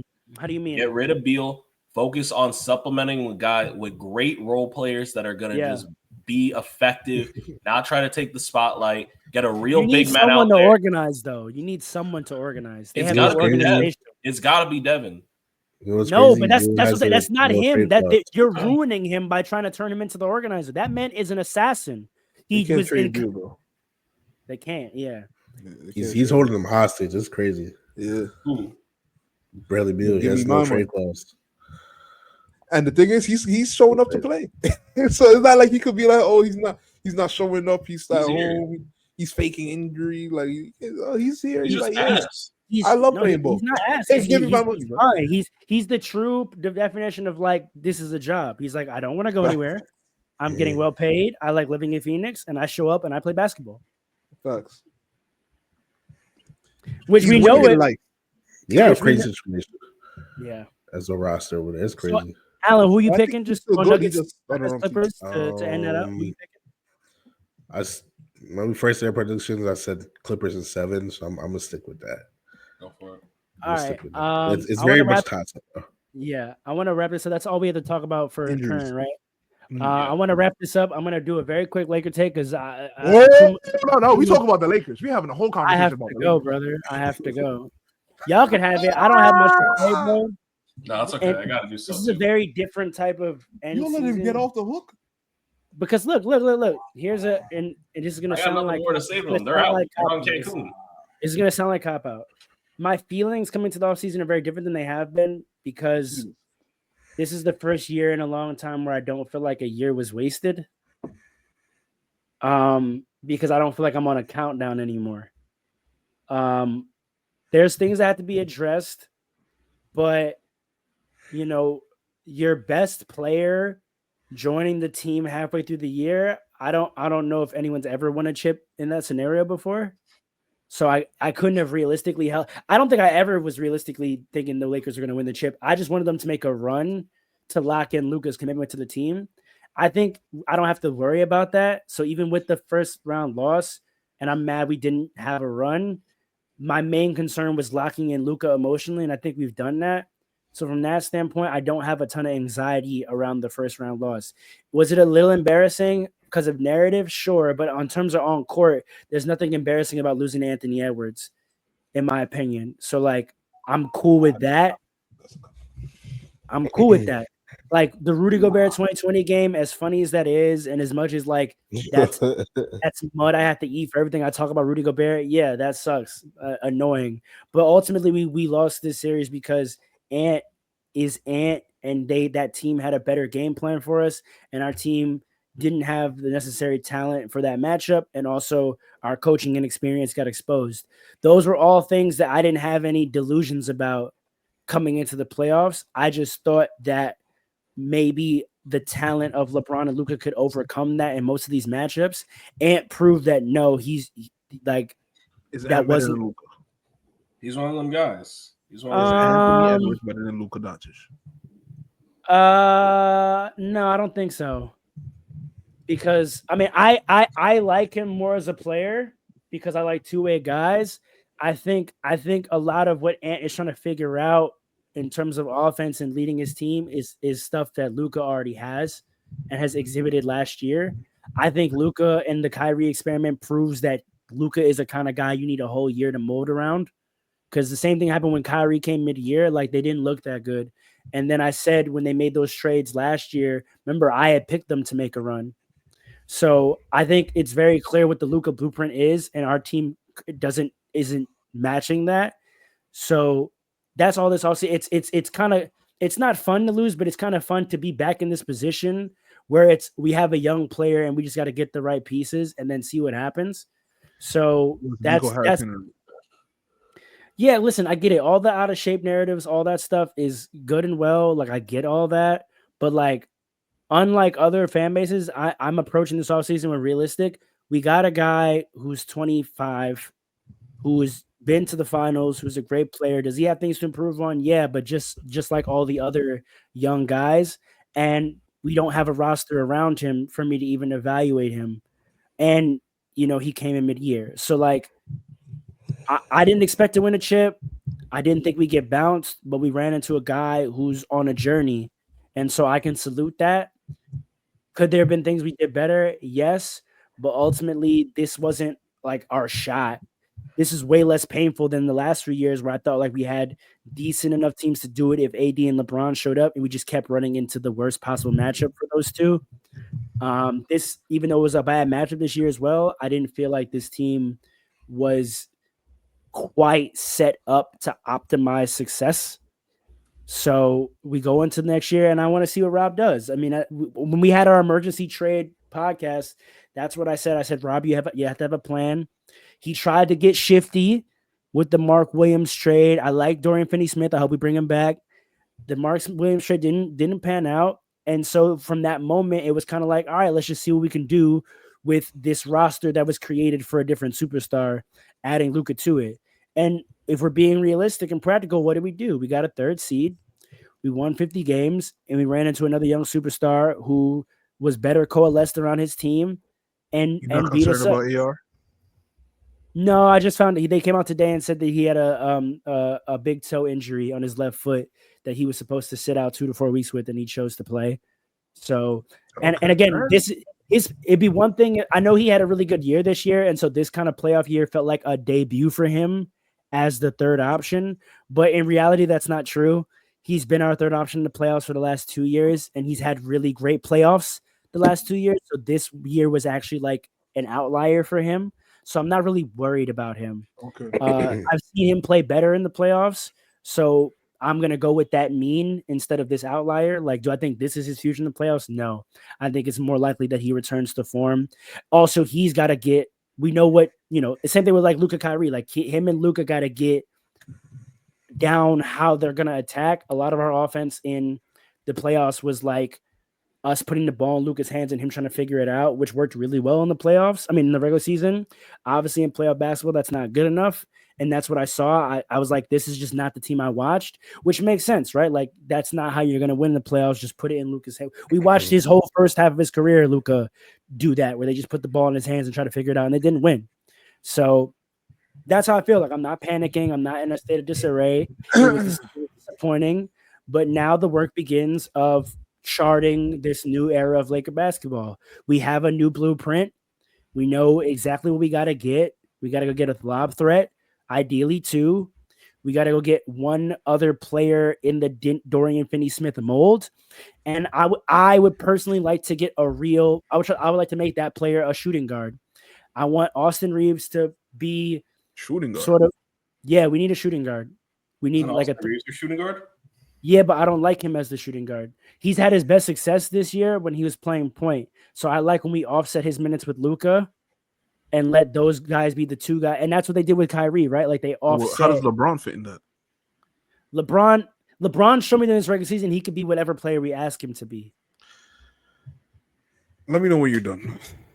LeBron could be whatever. If he comes back, LeBron could be whatever player we asked him to be. And I think actually that was what was interesting about this playoffs is I think LeBron in game 1 had the approach of the player he had been since Luka got here, which was an off-ball just threat and a defensive guy. Off-ball threat, defensive guy. He was running the floor, getting a lot of touchdown passes. He was a cutter. He was playing in the post a lot. And it was working for that first 4 minutes. Luka had 16 points. It was working. AR struggles shifted the whole offensive approach because AR couldn't get going, and it wasn't just shooting. Again, AR is at his best when he's an offensive organizer and facilitator, and he's shooting and passing well. When AR couldn't get into that space, LeBron had to step in to be more on ball again, and then we saw the kind of clunkiness of the offense. So I want to get a 2 guard, an athletic 3-and-D 2 guard who can guard wings and who can be the guy that is next to Luka on most lineups with a Dorian and a Rui and a big man, and then let him and Austin offset, and Austin's got to show up as the ball handler that he was all year, and let LeBron just be a weapon. Let him be a 3-4 outlet guy, catch and shoot guy, cutter, post player, all that good stuff, pick and roll player when necessary. But that's what we need. We need 2 centers, and we need like an athletic shooting guard who can shoot and defend, like a Gary Trent or a Norman Powell, but like less talented because Norman Powell's gonna cost a lot. But someone in that mold. That's and unlike years past, I don't think it'll be that hard to get those guys. We're not asking them to come play with LeBron and AD anymore. It's to come play with Luka, a guy that it seems a lot of guys have reported like playing with, and who they know they're going to get the ball from. So I'm interested to see what a Laker offseason looks like with Luka on the roster. I know it's been difficult with LeBron and AD. I think that might be different this year. So I'm looking forward to seeing what happens. I have optimism. We have Luka. He's still getting better. I'm in a let's see what happens. I'm in no rush. Yes. And by he's still getting better. What I'm saying by he's still getting better is not that we're watching him get better. Is what I'm saying is there's still room for him to get better, and there's still time for us to reasonably predict that he can get better. He's or that 20. he won't. Of course, he can go either way, but it's not like he's 30 and it's like the chances of him getting better are low. He's 25. So the chances of him getting better are still at the least 50-50. Right? And you're talking about a guy getting better who averaged a 30-point triple-double last year. Like, So I feel we're in a good spot. It's annoying. It is what it is, but like I'm back in long-term mode as a Laker fan, which is really nice. I want us to take our time and build a team around Luka that's going to compete for years. So I want some youth, I want some athleticism, and I want to see some 2 to 3 year contracts. I'm tired of the 1 year and done. We're just gonna plug this guy in and see if we can sneak a championship out of him in AD. I like that we can move away from that model, and we're gonna we're not a young team because of LeBron, but we can finally approach an off season like a young team with a young superstar and like actually try to put together a core. And I think Austin is a part of that. Rui's still young enough that we can consider him a part of that or use him as a piece. But like, it's gonna be fun for me to watch Rob Pelinka for his first time ever try to put together a core that's gonna compete for years. And I think it's refreshing for that to be the mentality. Like, let's go build a team, not put together an amalgamation that maybe LeBron can carry over. No, let's go build a team that's gonna be together for some years where Luka is the centerpiece and try to compete. That's exciting to me. I gotta go in 5. So if y'all want to give me smoke, I'm here for it. Like I said, it's not like other years where I'm defiant about it. Like, yeah, we weren't good enough this year, but I mean, you can't make me feel bad about going into an off season with Luka Doncic. Like I said before, for all the reasons I said, it's time to build a young core. Look, if I'm a Lakers fan, I'm shook. Not at all. You're shook? Not at all. Not at all. I'm shook. Why? Hold on, my screen's acting the blue. Yeah, no, if I'm a Lakers fan, can y'all see me? Yeah. No, we can hear you though. Okay. If I'm a Lakers fan, I'm shook. And the reason for that is Nico Harrison is looking like he's on pace to be right. It's an easy Monday night quarterback. But It's easy take. It's easy. But hold on. Defensively, Luka is the worst superstar ever. He's worse than Curry was in his prime defensively. Sure. Jalen Brunson. No, I can't say that because of his rebounding. He gives you something on the defensive end. Yeah, right. But that's a part of defense. He can close out, but he can be a rebounding effort for you. And when you put him around bigs and he's able to crash in, he's going to clean up a lot. And the biggest problem we had on defense in that series was not people scoring on Luka. It was the blow-bys by Luka and then offensive rebounds. So I can't, you know what I'm saying? Like, at the end of the day, it wasn't like people were hitting jump shots on Luka. They were driving, and then Rudy Gobert was putting it back, and Julius Randle was putting it back. So, but go ahead. No, I was saying that unlike offensive skills, your prime defensively tends to be when you are younger. And he looks like he's getting worse at his young age defensively. I got LeBron, he's healthy, but that's another point. Yeah, you could. Let's hope that's what it is, right? But y'all ever notice that his left knee bleeds every game? It's his left knee. Yeah, y'all ever notice that? Nah, I noticed it a couple of times. I don't know if it's every game, but I have noticed it a couple of times.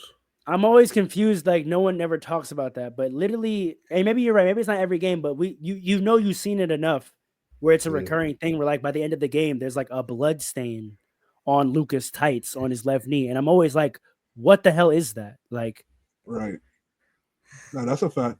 Now I do notice he does have. I don't know if it's his left knee or not, but I do notice like a spot all the time, right? Yeah, even when the Mavericks used to have that.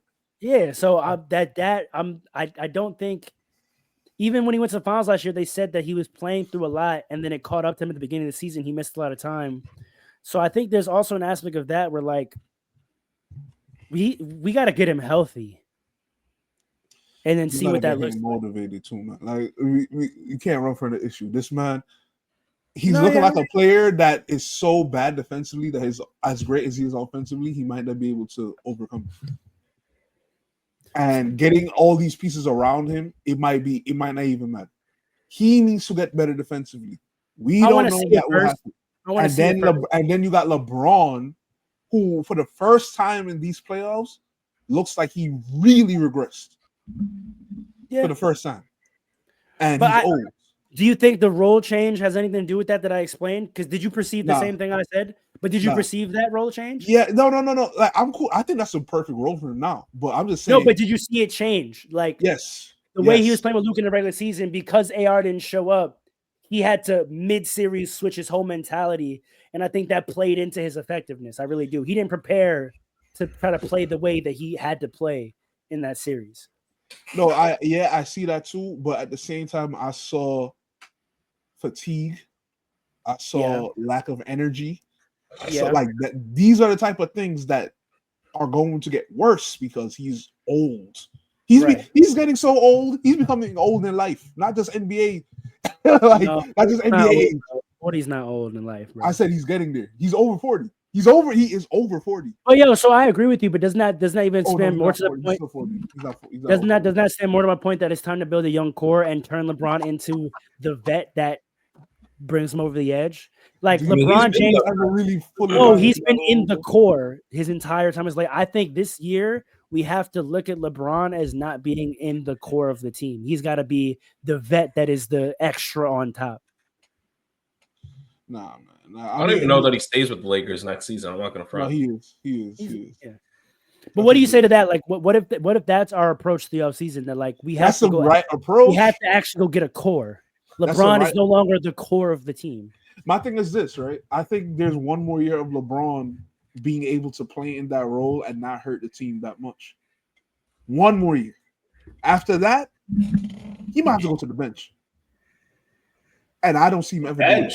I don't ever see him doing it. He's getting there. He's getting there. Defensively, you can't have Luka. I thought he had a really good series defensively, actually. Nah. He had a great series defensively. Nah. Yeah, he did. He had a great series defensively. I think he averaged like 2 steals and 2 blocks for this series. He had a great defensive defense than that. He had LeBron wasn't getting killed. What are you referring to? He had a really good defensive series. Really good as he did. I don't know. He could have handled Julius Randle. I'll tell you that. That's a mismatch, though. Is it really? It's not supposed to be. It's not a mismatch. It's not supposed to be. It's because he's old. That's why it's a mismatch. No, but LeBron's not a big, guys. He's the same size as Julius Randle, man. Yeah, but what I mean by is that LeBron's primary defensive role is not to be getting backed down for 40 minutes a game. That's not. So you think he has enough foot quickness to keep up with guys on the perimeter? Is that what we're saying? He did a much better job on the perimeter this series than guarding Julius Randle. He's going to be guarding a lot of guys that's his size. It's Julius Randle, man. Size is not what I'm talking about. I'm talking about what type of players you're defending. I don't think LeBron James has ever, and definitely not as he aged, should be primarily guarding back down players and getting bumped and bruised up. I think in this modern day era, but he had to because we had no bigs. But I think in this modern day era, it's getting increasingly harder to hide players. This is why Stephen Curry is getting abused by Amen Thompson, who's a rookie. I don't think you have to hide Bron. I don't see Bron getting ISO'd by perimeter guys and killed. No, I'm saying you're saying he's not guarding. He shouldn't be guarding guys his size. He should be guarding perimeter type players, right? Yeah. I'm saying no, not size. It's just play style. I'm not talking about height.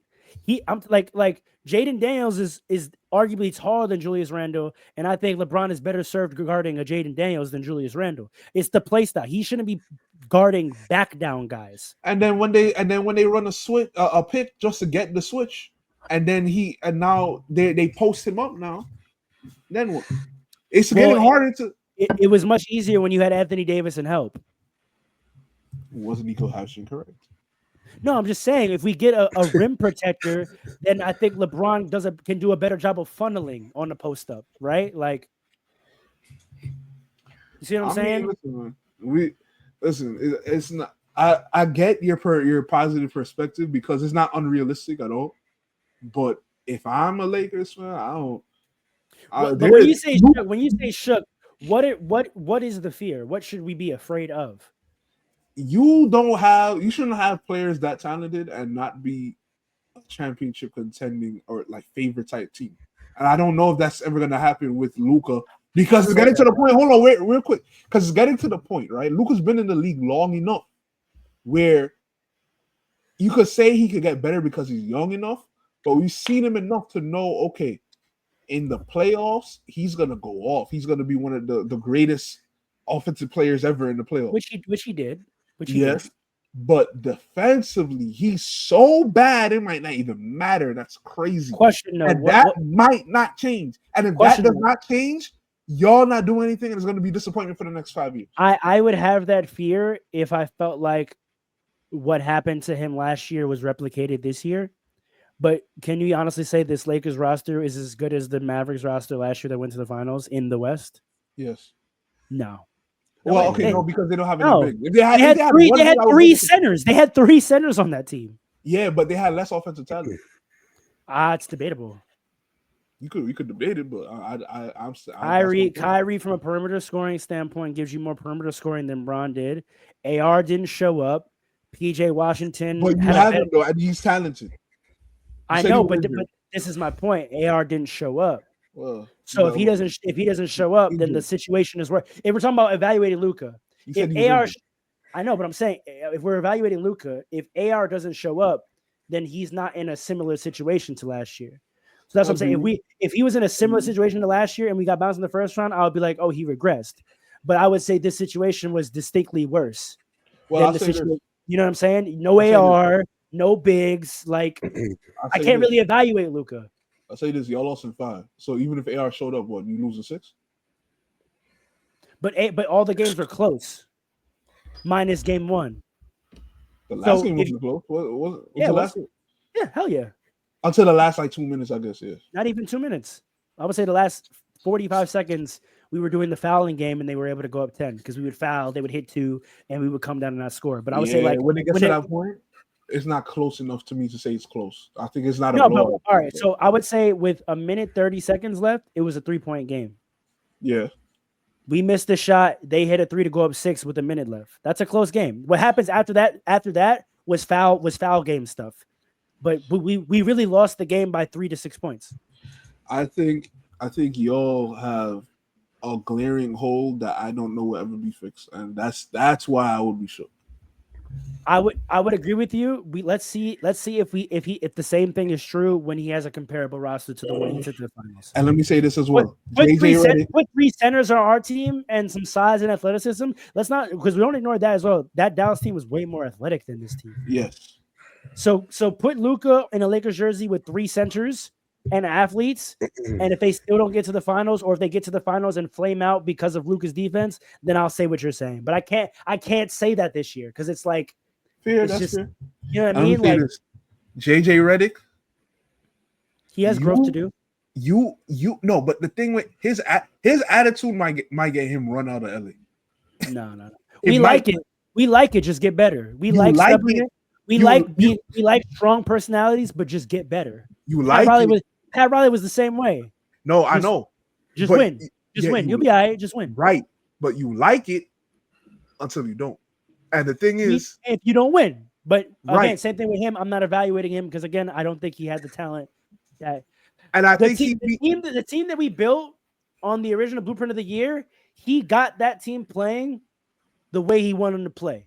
Right when we played y'all in the Garden, we were the best defensive team in the league.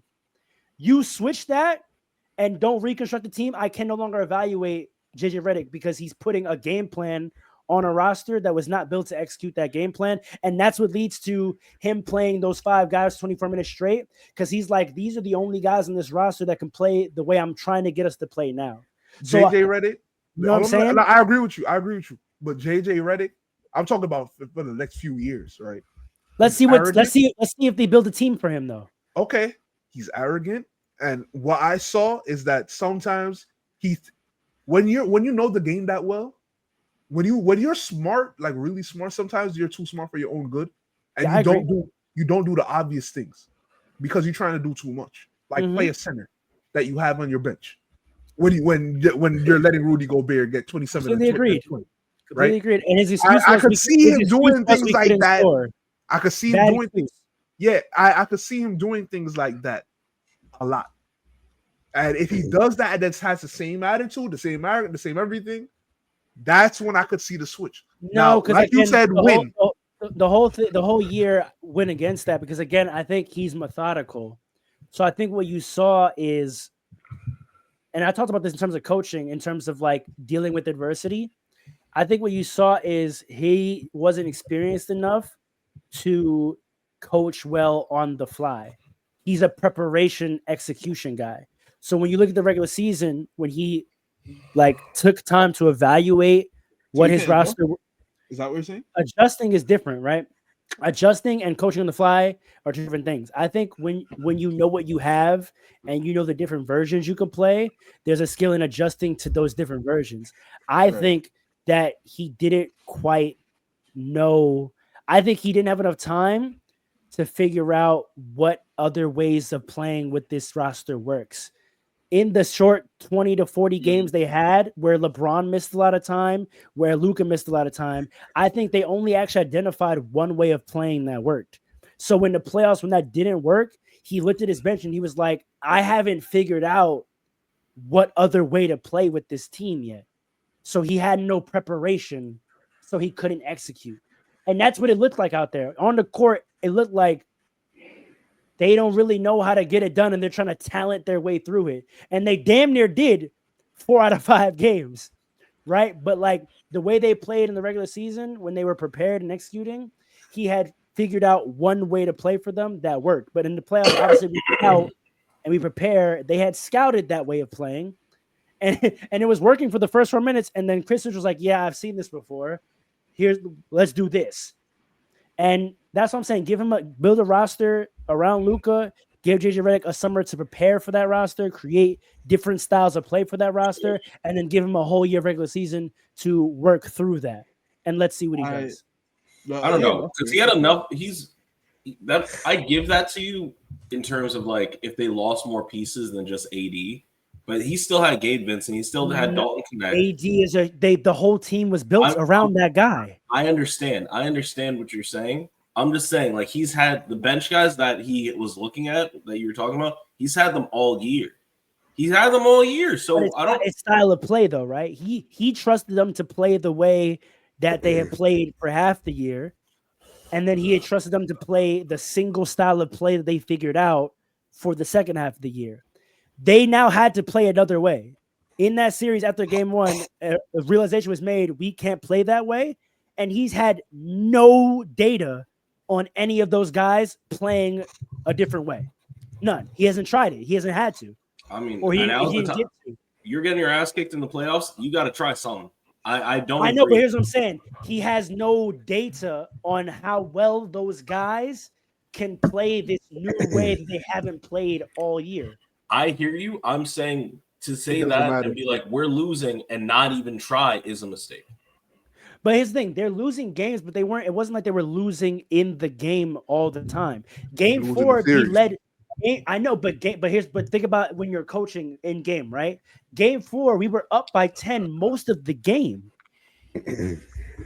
Most of the game, we were up by 10. We lost that game in the last 6 minutes of the fourth quarter. So this idea. I know, but here's what I'm saying. To say like, oh, we're losing, you got to try something else. That's not how the games are going. The result is like that. Oh, we lost 3 straight games of the series. But in the actual games, it wasn't like, oh, we're losing, try something else. Game 1, those guys are making more shots than they've ever made in their life. You throw that one away. Game 2, we win. Right there, you're feeling like, okay, we got something going. Game 3, first game in Minnesota, it's a back and forth game. Luka's sick. Again, I don't know what to do. We don't have a game plan for this team with Luka sick and not being Luka. We don't know because they've had games where AD was out and it's just LeBron with a different player. Do you see what I'm saying though? AD's out. You have LeBron and the same guys you've had all year. You have a rotation. Nah, it's a different team. You're acting like Max Christie wasn't a main part of that rotation when AD was out. That's true too. That's fine. That's true. Right? All those roles are different, man. All those roles are different. So game 3, that's the challenge, right? Luka's not Luka. I gotta try to figure out a way for these guys to play without Luka when they've just spent the last 3 months. They were trying to learn how to play with Luka. Now in the middle of the playoffs, Luka's not Luka. And I got to try to get these guys to revert to something or figure out a new. Remember, you prepare. You have game plans, you have plays, and you show up and a guy's not there, and it's your main guy. And you're like, all right, So that's what I tossed game 3 up to. Game 4, again, we're winning most of the game. Most of the game we're winning, and you lose the rope in game 6. And then in game 5, he was just coaching desperate. So when I break it down like that, that's what I see, is that you had these challenges that you were not prepared for. Enough. Right. I think actually he was too desperate. I think not playing Jackson Hayes was the desperation. That was a mistake. That was actually a mistake. I agree, but that's what I'm saying. I think yes, he's a first-year coach, but and we saw in some of these comments before, I think you have, I know it's only 20 to 40 games, but you have a lot of time to figure out your alternative plans, and he didn't do any of that. That's why he didn't win Coach of the Year. That's how did he have enough time? He had 40 games to figure it out, at least practice some other lineups. Do something. You have time. We're not really a lot of time. 40 games? 40 games is a lot of time. Well, and again, here's where I go back to the case study. Was it enough time the first year of Kyrie and Luka together? Was it the first time with Kyrie and Luka? Was it enough time? Was 40 games enough time when Kyrie and Luka first got together? Wasn't last year when they went to the finals their first year together? Could be a Knicks. That wasn't their first year together. That was their second year together. How far they got the first year? Kyrie, maybe the first round. I don't even remember. So I'm jealous. Kyrie got traded mid-year. It didn't work out. Kyrie signed the extension. They had an off-season together. They came back, went to the finals. So again, I'm going off Luka case study, right? History has shown 40 games is not enough time to figure it out, pairing Luka with other guys. That's what history has shown. He's a very distinct player. Like you can't just, it's kind of like LeBron. Like you can't, like LeBron was so good, he would figure it out, but LeBron didn't start overhauling his teams mid-year until he was well in his 30s. Right? And he figured out how to do that. Yeah. Luka's 25. I don't think Luka has learned how to adjust in 40 games to a whole new team. Luka needs to adjust his defense. That's what he needs. Yeah, we know that though. We know that. I think at a point we're going to be going in circles. I don't think we go over Luka. No, but you're bringing up a different point that was different than Paul. And again, I agree with all your points. I'm just pointing to the context that makes me not panic about it. That's all. Like nothing y'all are saying is wrong. I'm just saying in context, it's not a dire concern, which is the first time it's felt like that in years. All these issues you got a little time now. Seem easily addressable with time, right? We couldn't address AD's injuries every year because it was like every year it could tank us. We couldn't address our salary being sunk into 3 players and the rest of the roster sucking. We couldn't address that, right? Like LeBron needs to be with whatever though. Alan, you have any point on this before we lock this out? Because I really gotta go. I was just gonna say I really agree with the point you said that it's time for LeBron to not be like the focus of the franchise, but like more so like I forgot what you said, but like essentially the veteran on top. Yeah, veteran on top. He's the extra. He's the extra. But in order to do that, he can't be making $54 million a year no more. So I don't know if that's gonna happen. So I could see this being LeBron's like last year coming up. Well, we could play with it. Austin Reeves is still on a great discount contract, and Luka and I know, but Luka is still technically under contract. We don't have to give him his extension this year. But what about everybody else though? All the other players you need to like build around Luka and stuff. The rest of our roster is cat free. The rest of our roster is cat free. Everyone was on 1-year deals, which is what I'm tired of. But now we see why they did that, right? Now they have nothing holding them down. LeBron is a free agent, technically, so we can figure out what we're going to pay him. Austin's on a team-friendly contract. Everyone else is on low deals. Vanderbilt's on a low deal. I think he's locked in for 1 more year. I think Rui is on a low deal, locked in for 1 more year. And DFS is on a low deal, locked in for the rest of the roster. You can build out. And we have money because Luka's not making that much. And AR is not making that much. And we can determine what LeBron's going to do. But it's not Supermax. It's a rookie max. So how much is that? Like, I'll tell you right now. It's still 50. Even if I think it's like 40s. Even if it's 40s, that's lower than the 70 that he's about to get. 1 year. This next year is the last year of his current contract. I still think LeBron needs to be with whatever. Hold on, let Alan finish though. Let Alan finish. But that was my point. Like if let's say Luka's making 40 and LeBron's still making 50, that's 90 of like your 135 or so. So it's gonna be tough to make a long-term roster with that. But 45 million. I mean, you signed 3 vet min guys at you do 2 15s and then like a 9.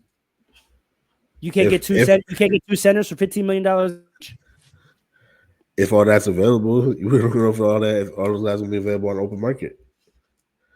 You know what I mean? So it's tough. But either way, no availability, but in terms of like that's I don't think it's if they're available, you can get a center for $15 million.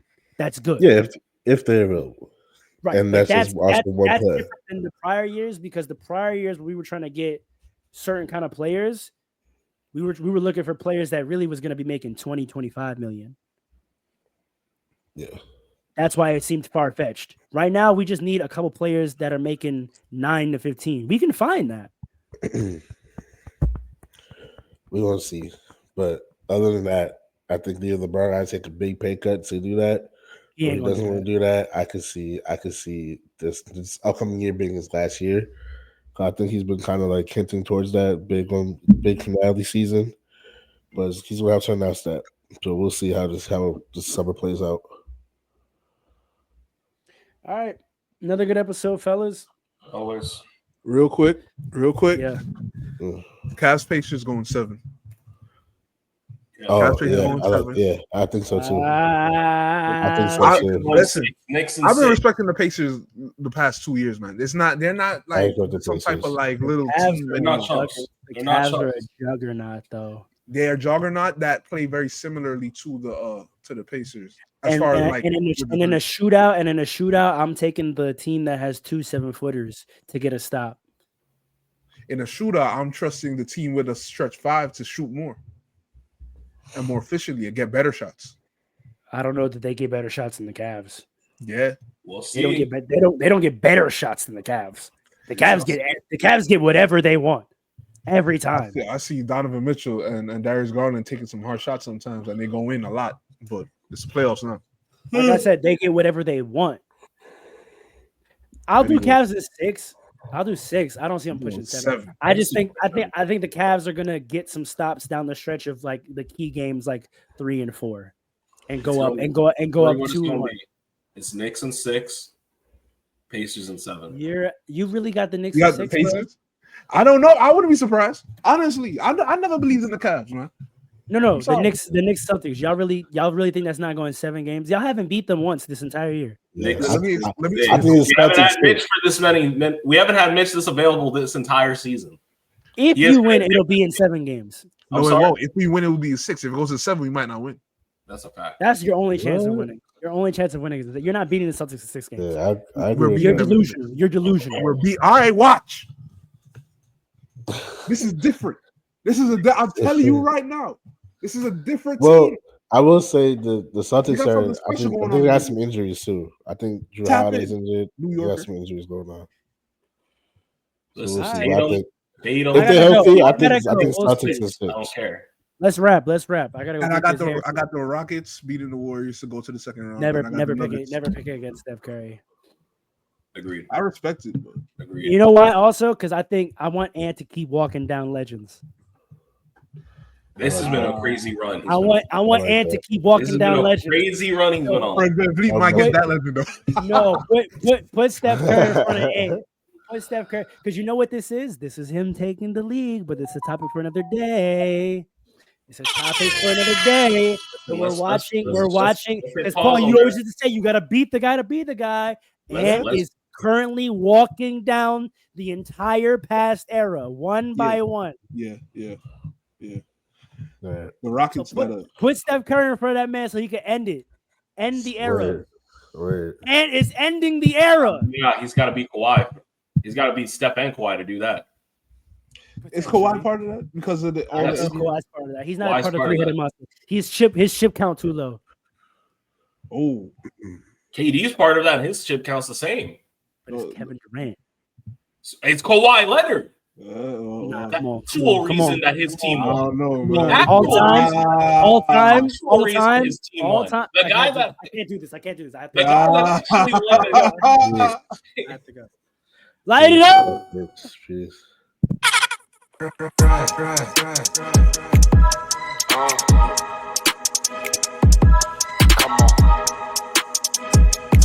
It's Fastbreaks. Listen.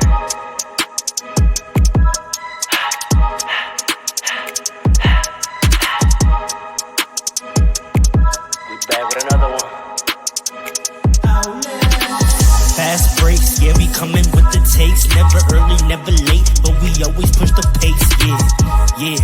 And we really study tape, y'all just view the highlights. Man, we really watching games, yeah. You just watch from the stands. We run 3-man weeks, Paul, Dre, and Allen, yeah.